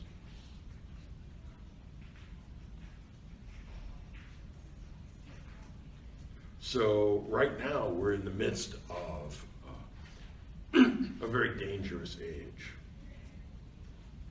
right, where we have dueling fanaticisms and increasingly fewer and fewer people who are able to make those bipartisan reaches across the aisle to get something done.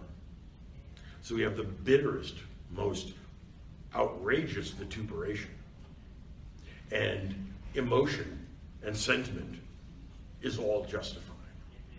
How does that make you feel? Does that threaten your identity? That's a shame. Because, you know, we didn't realize how sensitive left-handed vegans were. Okay. American politics is currently in an advanced stage of Corcyra. It's something well worth looking at. Very much worth thinking about. The only people that are worth actually returning as politicians are the ones who see how dysfunctional this is and think that the solution is not the complete annihilation of my opponents. All right? That's totalitarian. And that leads only in one direction. You know, we might destroy ourselves before we get to the Thucydides trap. Certainly possible. Certainly the Russians are hoping so. All right. Although our technology is vastly different and our science is vastly different, our impulses and the things that make us human are pretty much the same. Think about Aristophanes, all right, Lysistrata. The women in both Athens and Sparta have a sex strike until the men decide to make peace. Now that's an intrinsically funny idea. You're all smiling and that's funny. Here's the question. Why is a 2,400-year-old joke funny? I mean, often we say that's an old joke. Well, here's a joke that everybody laughs at. You're all laughing. You're all smiling. Yeah, that is a funny idea. It's an intrinsically funny idea. A sex strike for peace. All right, but the point is, what you find funny about it is exactly what the Athenians found funny about it. So there's something continuous in human nature between you and them, even though 100 generations separate us.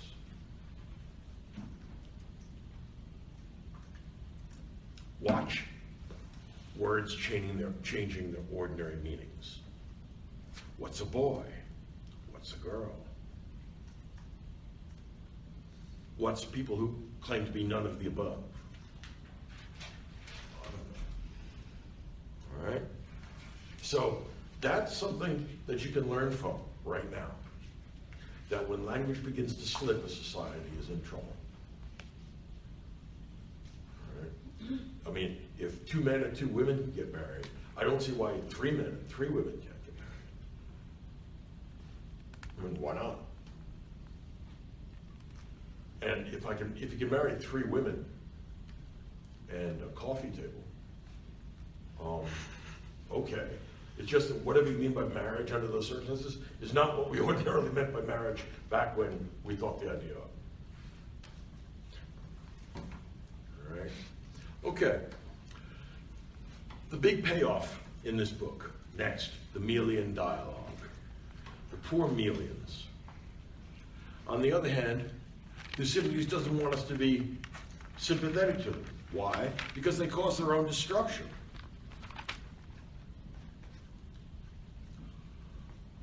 Real life is not a fairy tale. The good does not always triumph. Innocence does not always prevail. Morality is often thwarted.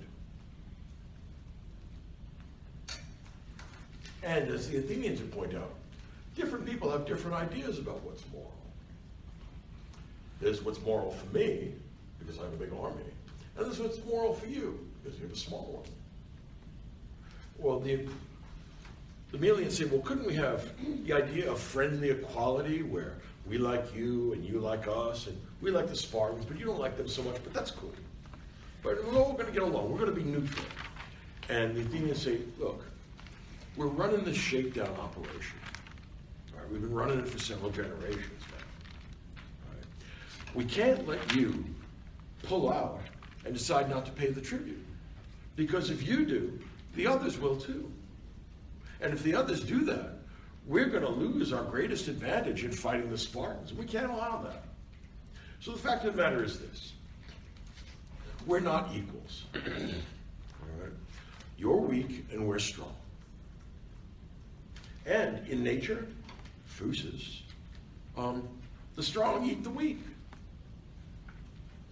If you look at a falcon and ask why it eats doves, the answer is because they're tasty.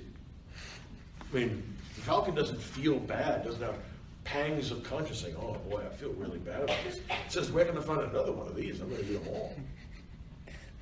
All right? Nature does not have the idea of justice, except insofar as it is red in tooth and claw. By nature, not by Thucydides, not nomos, big armies prevail over small armies. And you Melians are going to knuckle under. You're going to give us unconditional surrender right now, or we're going to lay siege to you, and then we're going to kill everyone and everything in your city. And that's not some kind of a poetic flourish. They intend to kill all the adult males. The women will be raped, and the children will be sold into slavery along with the women. And then the Melos will exist, but the Melians won't. Then we'll get 500 more settlers from Athens. We'll put them in your houses. So here's the deal. Surrender now, or we'll annihilate you. No Geneva Convention here. It's going to be like the end of Troy. Well, they say, look, you're talking about power and war and stuff. We're talking about righteousness and ethics and religion and tradition and goodness and all around moral virtue. The Athenians say, look, don't be stupid. Moral virtue is going to get you killed. Right? Fact of the matter is, you give up now and you accept whatever punishment we decide to dish out to you, which could be your annihilation, or you can have us annihilate you by storming the city. Take your chances with giving up, or fight to the death, your death. And the Athenians say, well, what about justice and virtue? And the Athenians say, look, you think you have justice and religion on your side. We think we have justice and religion on our side. We have some new ideas about these things. Came in with the sophists. We won't bother with telling you who or how, but the idea is this. First of all, justice is not everybody being fair to one another. Justice is the advantage of the stronger. We're a great big army. You're a little army. So what serves our purposes and what we want is justice. And you failing to do that, that's unjust. And if you are engaged in that kind of injustice, we're going to kill you. So we have a different idea of religion too. We've noticed, first of all, that the gods like godlike men, which sounds remarkably like us. Ask Pericles, he'll tell you how great we are. He's dead now, but I mean, he did. We wrote down his speech, and believe me, we are the greatest of human beings. Our greatness is really amazing. I mean, you almost have to shield your eyes looking at us. We're so tremendous. We are really great. So number one, we're better. We're not even. Number two, yeah, I mean, the gods don't like forcible destruction, meaningless death. But we've also noticed that the gods can be bought. One of the things we learned from Homer, God bless Homer, is that if you piss the gods off, you sacrifice a lot of oxen to them and stuff, and you give them a bunch of other sacrifices. And they smell the sacrifice as the smoke goes to Mount Olympus or wherever it goes. They like that, and they let you slide. So what it means is, what they've learned from Homer is what Cephalus has learned from Homer. The gods can be bribed. Now, if you think the gods can be bribed, that is an invitation to every kind of moral evil. Because as long as you have enough money to buy enough bulls to sacrifice, the gods are relaxed, they're forgiving. Gods like the winners anyway. So, what that means is that the Melians have modified ideas about religion and ethics, also about human virtue. In addition, they believe themselves entitled to oppress those who are weak. Okay. The Melians, now remember, the Melians don't take this before their people, because the Melian leaders say, no, look, you tell our people the size of the armies that are out there, they're all going to give up. And what that means is the Athenians are going to walk into our open gates, and then they're going to cut all our heads off at least. So let's die fighting for our city. And they do. They fight for their city. They last a short period of time, and then they're overwhelmed. And then the Athenians do exactly what they said they would do. They kill every adult male. Women are raped. Children are sold along with them into slavery. And now the Melians don't exist. Thucydides, in this case, is writing something like Aesop's Fables for adults. You're supposed to take a lesson from this, that power is decisive in political life, and that ultimately means violence.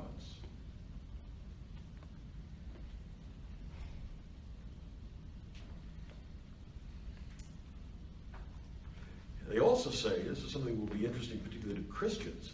For us Christians, the theological virtues are faith, hope, and charity. I think it's a good idea. Don't leave home without them. Well, there will be other accounts of virtue too, like Plato when he says it's wisdom, courage, moderation, and justice. I like those things too. I think they're all really good ideas. But for a Christian, hope is a virtue. For the Athenians, and for the Greeks in general, hope is a vice, or actually, it straddles the line between virtue and vice. Mostly, it's what people do. People start to really hope a lot when their condition is hopeless. In other words, when they have no chance of winning, that's the time to bring out the hope. And he says that kind of stupid stuff is going to get you killed. That's for children. The gods and religion are not going to decide this. So your hope is going to get you killed. Remember how hope comes into the world for the Greeks. Remember the story of Pandora's box? The gods are pissed off because they lost the fire of the gods with Prometheus. So they send all the evils of human life down to people, but they put it in a box, give it to Pandora, say, Pandora, don't open the box. Pandora opens the box. All the stuff flies out. But she closes it really quick. She hears something inside rattling around. She said, let me out. And she says, well, what the hell? You know, I've let out murder and theft and arson and disease and all kinds of bad stuff. We might as well let this one out too. Opens up the box. The last of the evils to come out is hope. It's the best of the evils and the evilest of the goods, depending on how you look at it. But for the Greeks, hope is more vice than virtue. They said, look, in practice, it's going to get you killed. Don't be stupid. Yeah, you can hope that God will raise Joan of Arc to protect you and your society or something like that. That's going to get you killed too. Fact of the matter is, we have a big army, and that's the only relevant question. The strong do what they can, and the weak suffer what they must. That's rugged. And yet, there is no small element of truth about practical politics in that. The good does not always win. Sometimes evil or cruelty or terror prevail. It's not that there's no justice in history, it's just that the justice in history is imperfect and uncertain. Yeah. But I hand? No. Hand fix, sorry. Okay. Genocide is the result of war. What that means is when we go to war, we are playing for the highest possible stakes. It's the ultimate risk. Conquer or die. And Thucydides says explicitly that, look, we have to keep expanding in order to hold on to what we got. We can't stop. And the problem is, this is exactly what Pericles said not to do. Pericles said, look, keep the ships in the harbor. Whenever things get hectic because the Spartans are attacking, put everybody on the ships, go to sea. The Spartans can't catch you there because it takes a long time. It's very hard to learn seamanship and navigation. Spartans can't catch you. Bring the civilians off and land at some other island and send the naval ships to attack Sparta. That's a winning strategy. The Spartans can't beat that. But the Athenians give up on that. And it's a real great way. If those of you who are on sports teams, your coaches will occasionally insist that you think about the fact that you not beat yourself.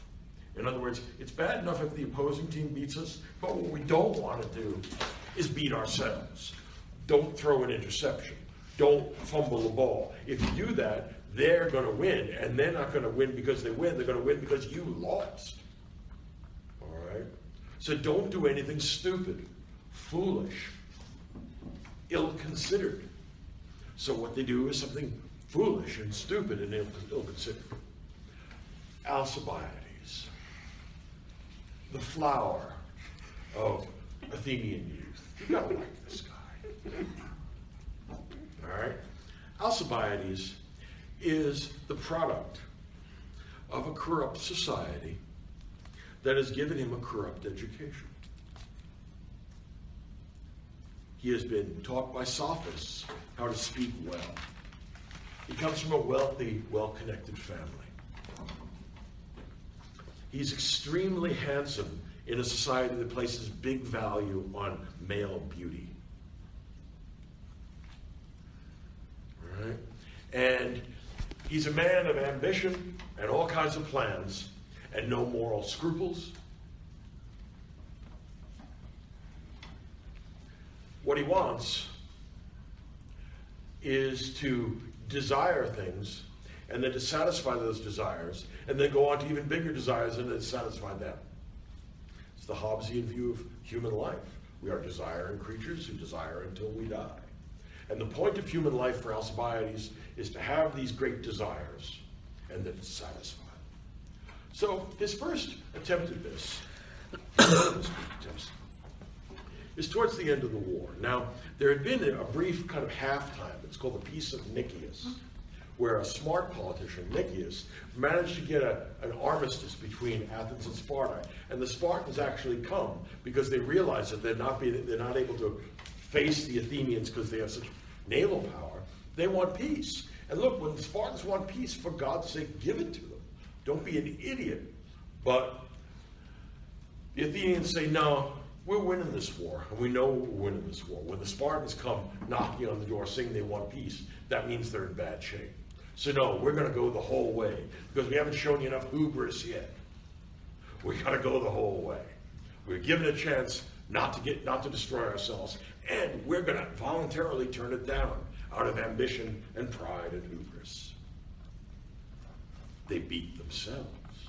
Now, Alcibiades has come of age after the Peace of Nicias, so the war's been restarted. And he says, people, listen to me. I'm a decorated war hero.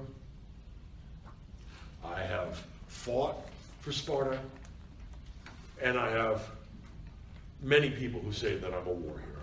I got all kinds of honors when I came back from my military service. I got promoted, and I know what is best for Athens. You know what we should do? Look, the Spartans are beaten. Don't worry about that. Famous last words. Idiotic pride. He says, don't worry about the Spartans, because they're no real threat anymore. We got the wall. We're holding them off. We can always pop some ships up to them. We know how to beat them. So now, let's do something else.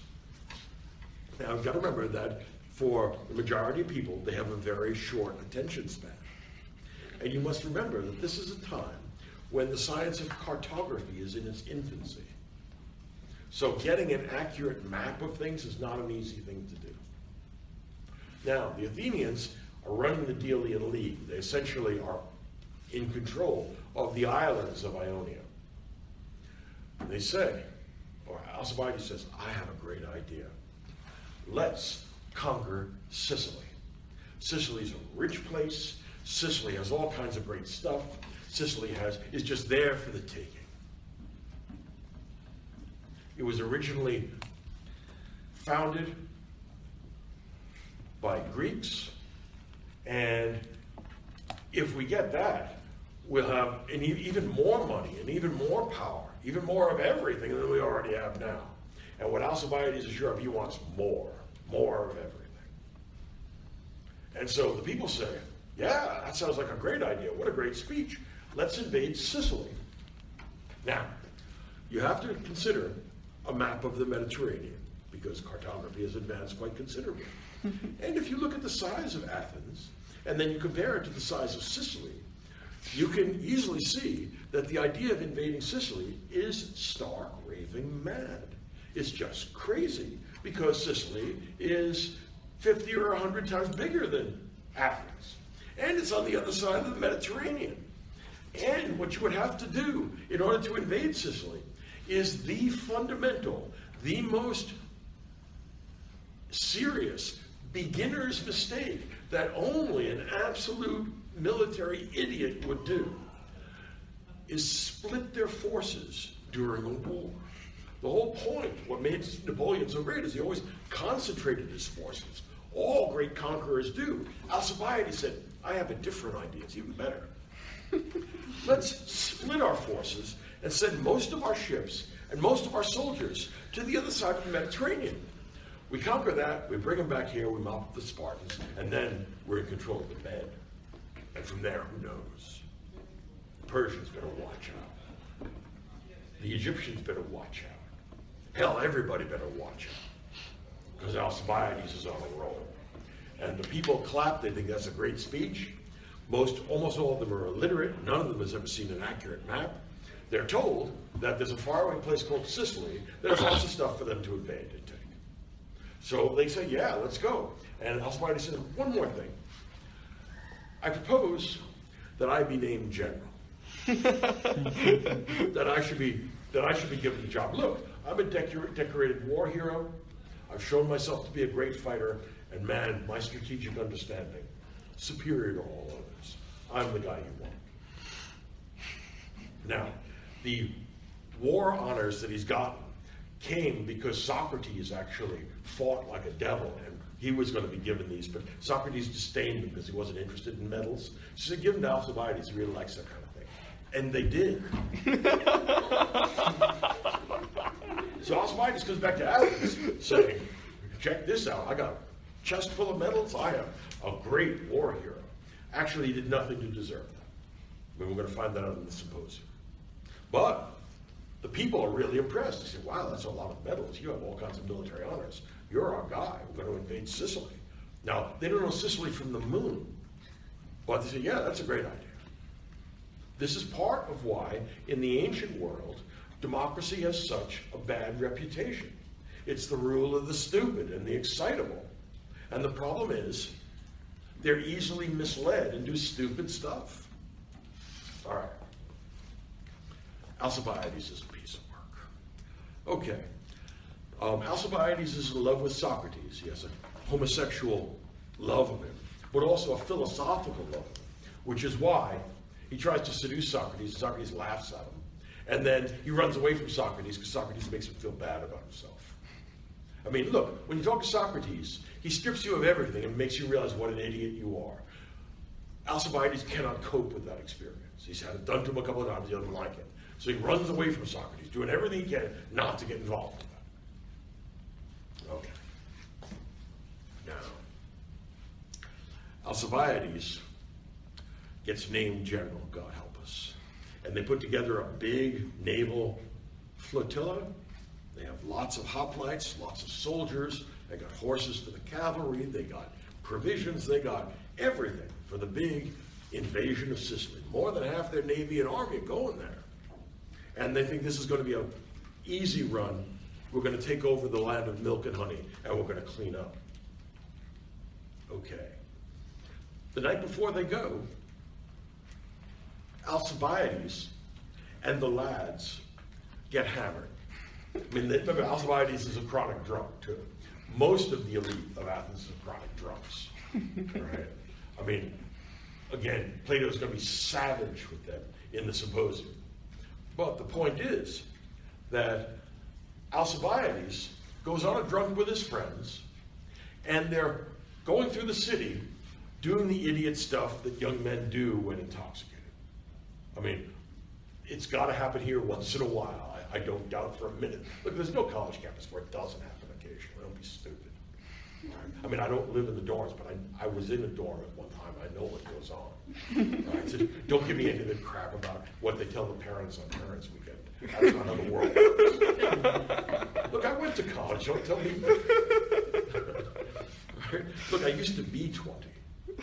Right? And all the stuff that you think is really new turns out not to be. People have been doing it for a very long time. And you think you've just invented it, but in fact it's the commonest thing in the world. Fact. All right? We'll go there later. For now, I want to talk about Alcibiades. They get drunk, and in the townhouses in the city of Athens, they have these statues that are household gods. They're out front. And it's a statue stripped down of Hermes with just a head and a penis. No, it's sex and the brain, passion and thought. All right, that's Hermes. And these guys are so hammered, they decided it would be a good idea to wreck all these household gods. So they walk through the streets, screaming and acting stupid, doing the Three Stooges stuff that boys do under the influence. And they wreck the household gods. And then, after they've paraded through the city, destroying the household gods as they go, they all go back to their houses because they have to be up early so they can invade Sicily. They're up early. They all get on the boats, away to Sicily. The fathers of the city get up, and particularly these are the well-established, wealthy families. They say, someone has defaced our household gods. This is sacrilege. They look around, and they can't see anybody volunteering that they did this. So they say, I bet it had something to do with the guys who've gone to Sicily. It does. All right. This is not a prophetic omen, but the Athenians take it to be a prophetic omen because the guys in whom they've entrusted their military power have just committed sacrilege, and the gods are going to make us pay for that. So the Athenians are really scared. They ask around. They find out that it was Alcibiades and his pals. They indict Alcibiades for sacrilege and blasphemy, and they send another ship after the flotilla of ships that they've sent to Sicily. The problem is, of course, Sicily is a big place, and they don't know where the guys are going or where they're going to be landing. So the ship goes in search of Alcibiades. Alcibiades has landed his troops. The ships are patrolling around looking for vessels to attack. And he's organizing his army to take over Sicily. All right, now, you have to remember, this is like Naples trying to take over Georgia. It's a completely disproportionate, crazy idea. It's the single worst military strategy there is, dividing your forces. I mean, it just doesn't get any worse than that. Beginner mistakes don't get any more beginner than that. The first thing you'll get taught, if you're studying military strategy at a place like West Point, is that you focus and concentrate your forces. Here, they're going to do the opposite because Alcibiades is an exception to all that. Okay. They get there, and the people from the Athenian court come and say, Alcibiades, you're under arrest. We're bringing you back for seditious blasphemy and sacrilege. We're going to appoint someone else to run the Athenian expedition. Alcibiades thinks it over, sees the writing on the wall, gets together with some of his closer friends, jumps on a ship, sails to Sparta. Gotta like it. Says to the Spartans, you gotta like this. I know the Athenian forces, and I know the Athenian defenses. I will give you Athens if, after you conquer it, you let me run things, which is what he wanted to begin with. He doesn't care who wins and who loses as long as he's the boss. Now, Spartans don't know quite what to do with Alcibiades because he's not like the Spartans. I mean, he's a talker. He's kind of effete, right? He's not a tough guy the way the Spartans are. All right? Spartans are hardened by battle. Alcibiades is a poser, and he's an Athenian poser that talks all the time and gives great speeches, but nobody knows what, if any, of this to believe. So Spartans say, okay, you got a deal. So he gives them information about the Sicilian expedition and how Athens is poorly guarded now. And while he's in Sparta, the Athenian expedition gets annihilated by the Sicilians. So all of their land armies are captured, and they're put in a kind of pit mine, right, where they mined metals. And they're down there, and that way because they're surrounded by Sicilian troops. They can't get out. There's no place for them to go. And they're given minimal rations, and they're not protected from the elements, and they get sick, and they begin to commit suicide, and eventually the Sicilians just use bows and arrows to kill them all. So they massacre the entire army. The Navy gets met with a Sicilian flotilla. The Sicilians beat them on the ground, on the sea too. So now, Athens has destroyed the majority of its navy and its army. And the inside dope on their defenses has been given to them by the former Athenian general, Alcibiades. Yeah. Did he just, like, was that his plan all along? No. He just makes it up as he goes along. Look, they're gonna kill me if they bring him back to trial in Athens. That's for sure. Yeah. So he says, he's gotta go. Where are you gonna go? Go to the Spartans. Turn sides. Okay, this is great. Now this is what happens if you have no loyalty to anyone but yourself. Right? It's all about you. So, it gets better. I mean, we're not done with this guy yet. Spartans have two senior officials called ephors. One of them stays home during war season. Remember, the Spartans every spring go out and make war on somebody. One goes with the army, and one stays home. Reasonable division of labor. Okay. Spartans march down and lay siege to Athens. All right. The siege is not immediately successful, but they're gradually making inroads on Athens. But at the end of the fall, they have to come back because they're out of rations. They need to wait until they get enough food, and they'll move in the spring when the weather is better. Okay. While they're gone, the wife of the military ephor turns out to be pregnant. Now the ephor thinks that's peculiar because he's been gone more than 9 months.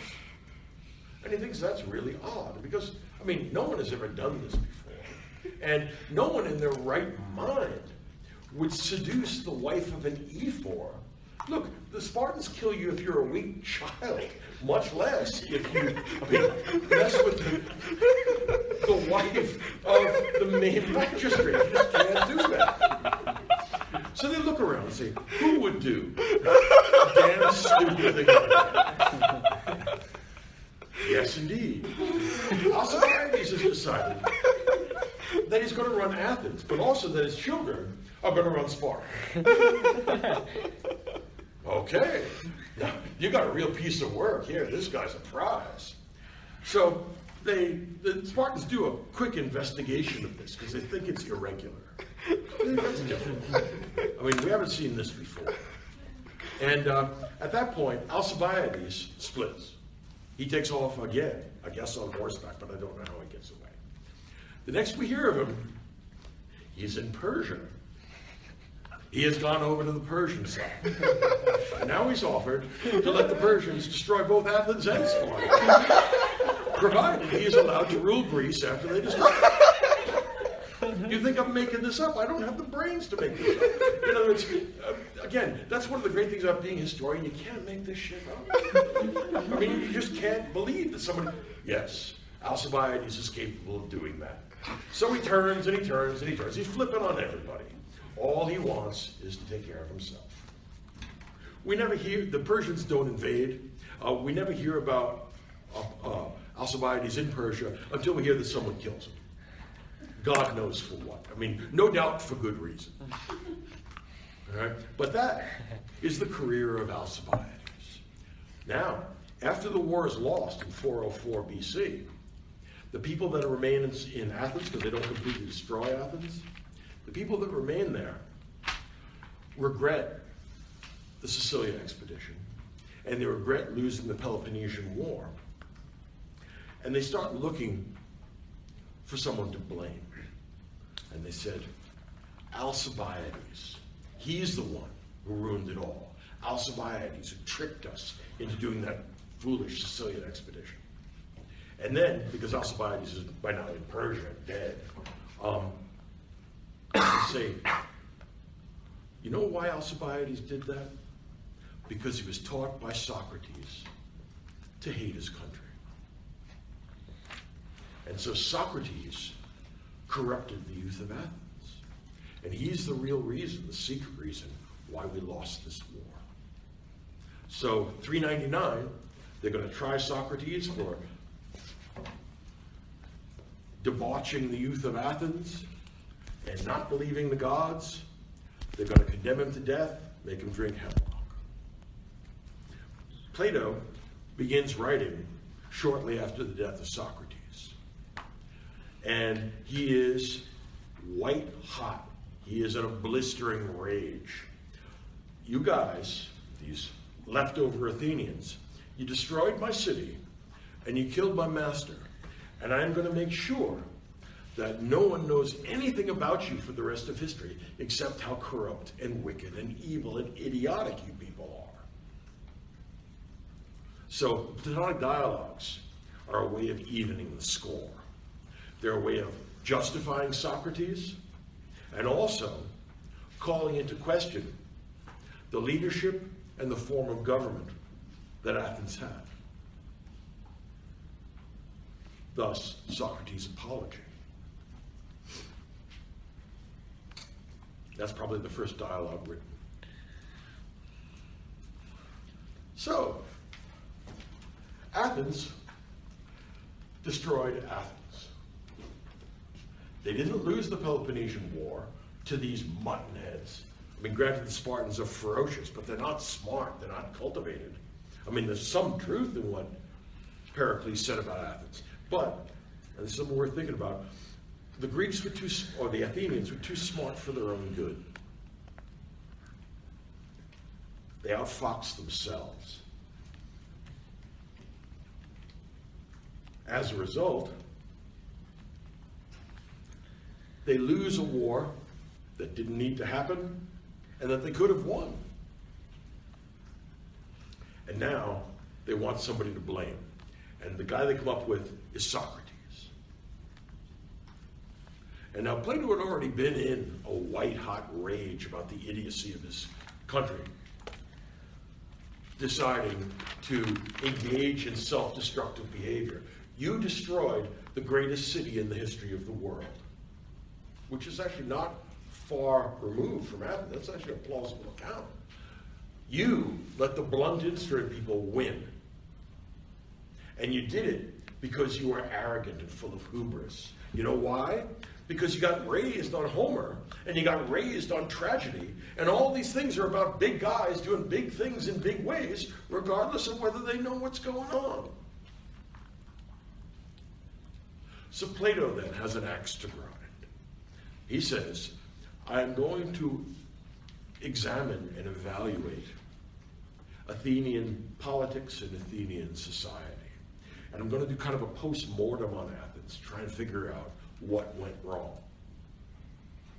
And his answer is in fact very powerful, and there is much to learn from this. Plato concludes that the reason why Athens destroys itself is because there has been a disjunction, a separation of knowledge and power. The people that knew what was going on didn't get to make the decisions, like Socrates. The people that got to make decisions, none of them knew jack about what was going on. So of course they made stupid, foolish, self-destructive decisions. And now we have the smoking ruin of Athens. And you didn't even learn from that. You decide to blame Socrates and kill him because he taught Alcibiades how to give these great speeches. No, he didn't. That's a lie. What you're trying to do is cover your own tracks. And Plato will never forgive them for that. So you have to remember that some of the most important dialogues are written in a rage worthy of Achilles. But it is an intellectual rage in one of the most gifted minds that has ever lived. And so in the ruins of Athens, he's going to create arguably the greatest intellectual achievement in the history of the world. I think that's a plausible account. You don't have to agree with me. Just that I have a thing for Plato. I think he's really great. I'll try and show you why I have that high estimation of him. All right? But for now, it's like you want to smack yourself in the head saying, you Athenians, Of course you're going to make idiotic decisions. The voters are nitwits, and the people that voted for are half-wits. There's only one full wit in town, that's Socrates, and you won't talk to him. Nitwits and half-wits. There are times when I look at contemporary American democracy, and I say, yeah, that's about right. I mean, the number of nitwits and nitwit ideas that are being floated in America today are quite substantial. And the number of half-wits that are cashing in on that, there's no adult in the room anymore. And that's one of the things that worries me about the current state of the country, right? We actually spend, deficit spend, we spend billions of dollars more than we take in every year. We did that last year despite the fact that we're at peace, so that we could pay for a tax cut that we can't afford. And there's nobody in the Democratic Party or in the Republican Party that says, well, had it occurred to you that you can't spend more money than you have indefinitely? Now that's the kind of thing that any adult would ask about that, but there aren't any adults in the room anymore. They say, no, we can keep on spending more than we take in forever. Well, here's the deal. The people that are lending you that money, sooner or later are going to catch on and realize you don't intend to pay it back.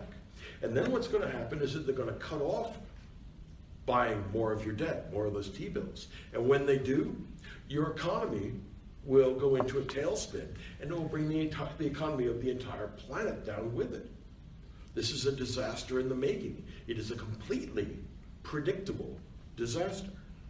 And yet, we don't want to vote for people that say, look, here's the deal. We're going to have to take a cut in our cost of, in our standard of living, and we're going to have to pay more taxes. Not only are we going to have to pay enough to cover our expenses, but we're going to have to pay enough to pay off the $21 trillion that we have in debt.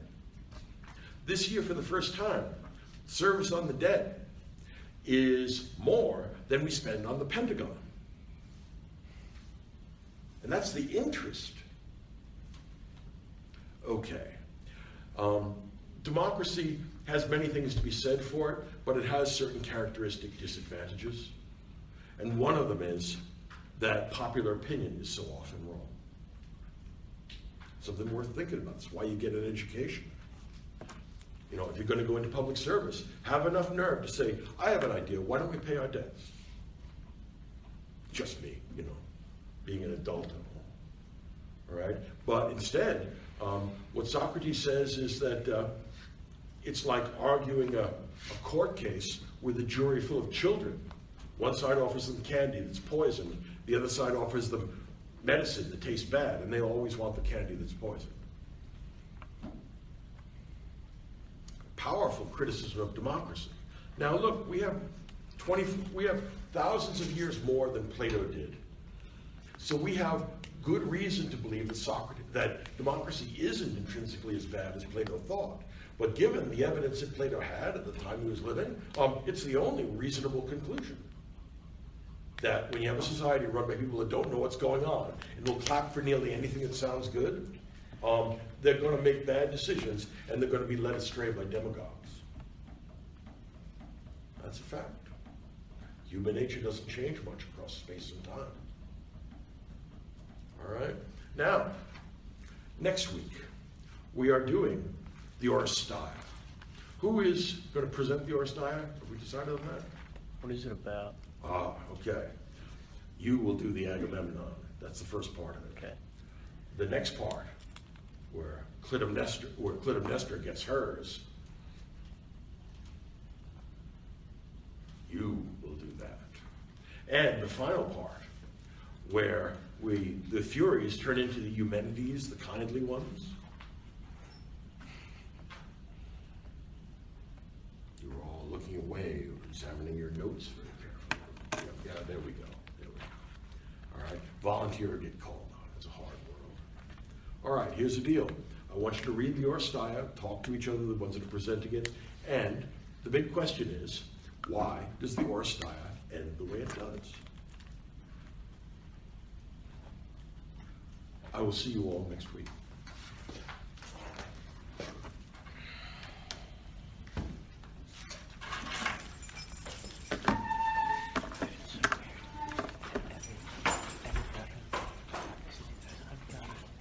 Every weapon, I need to hear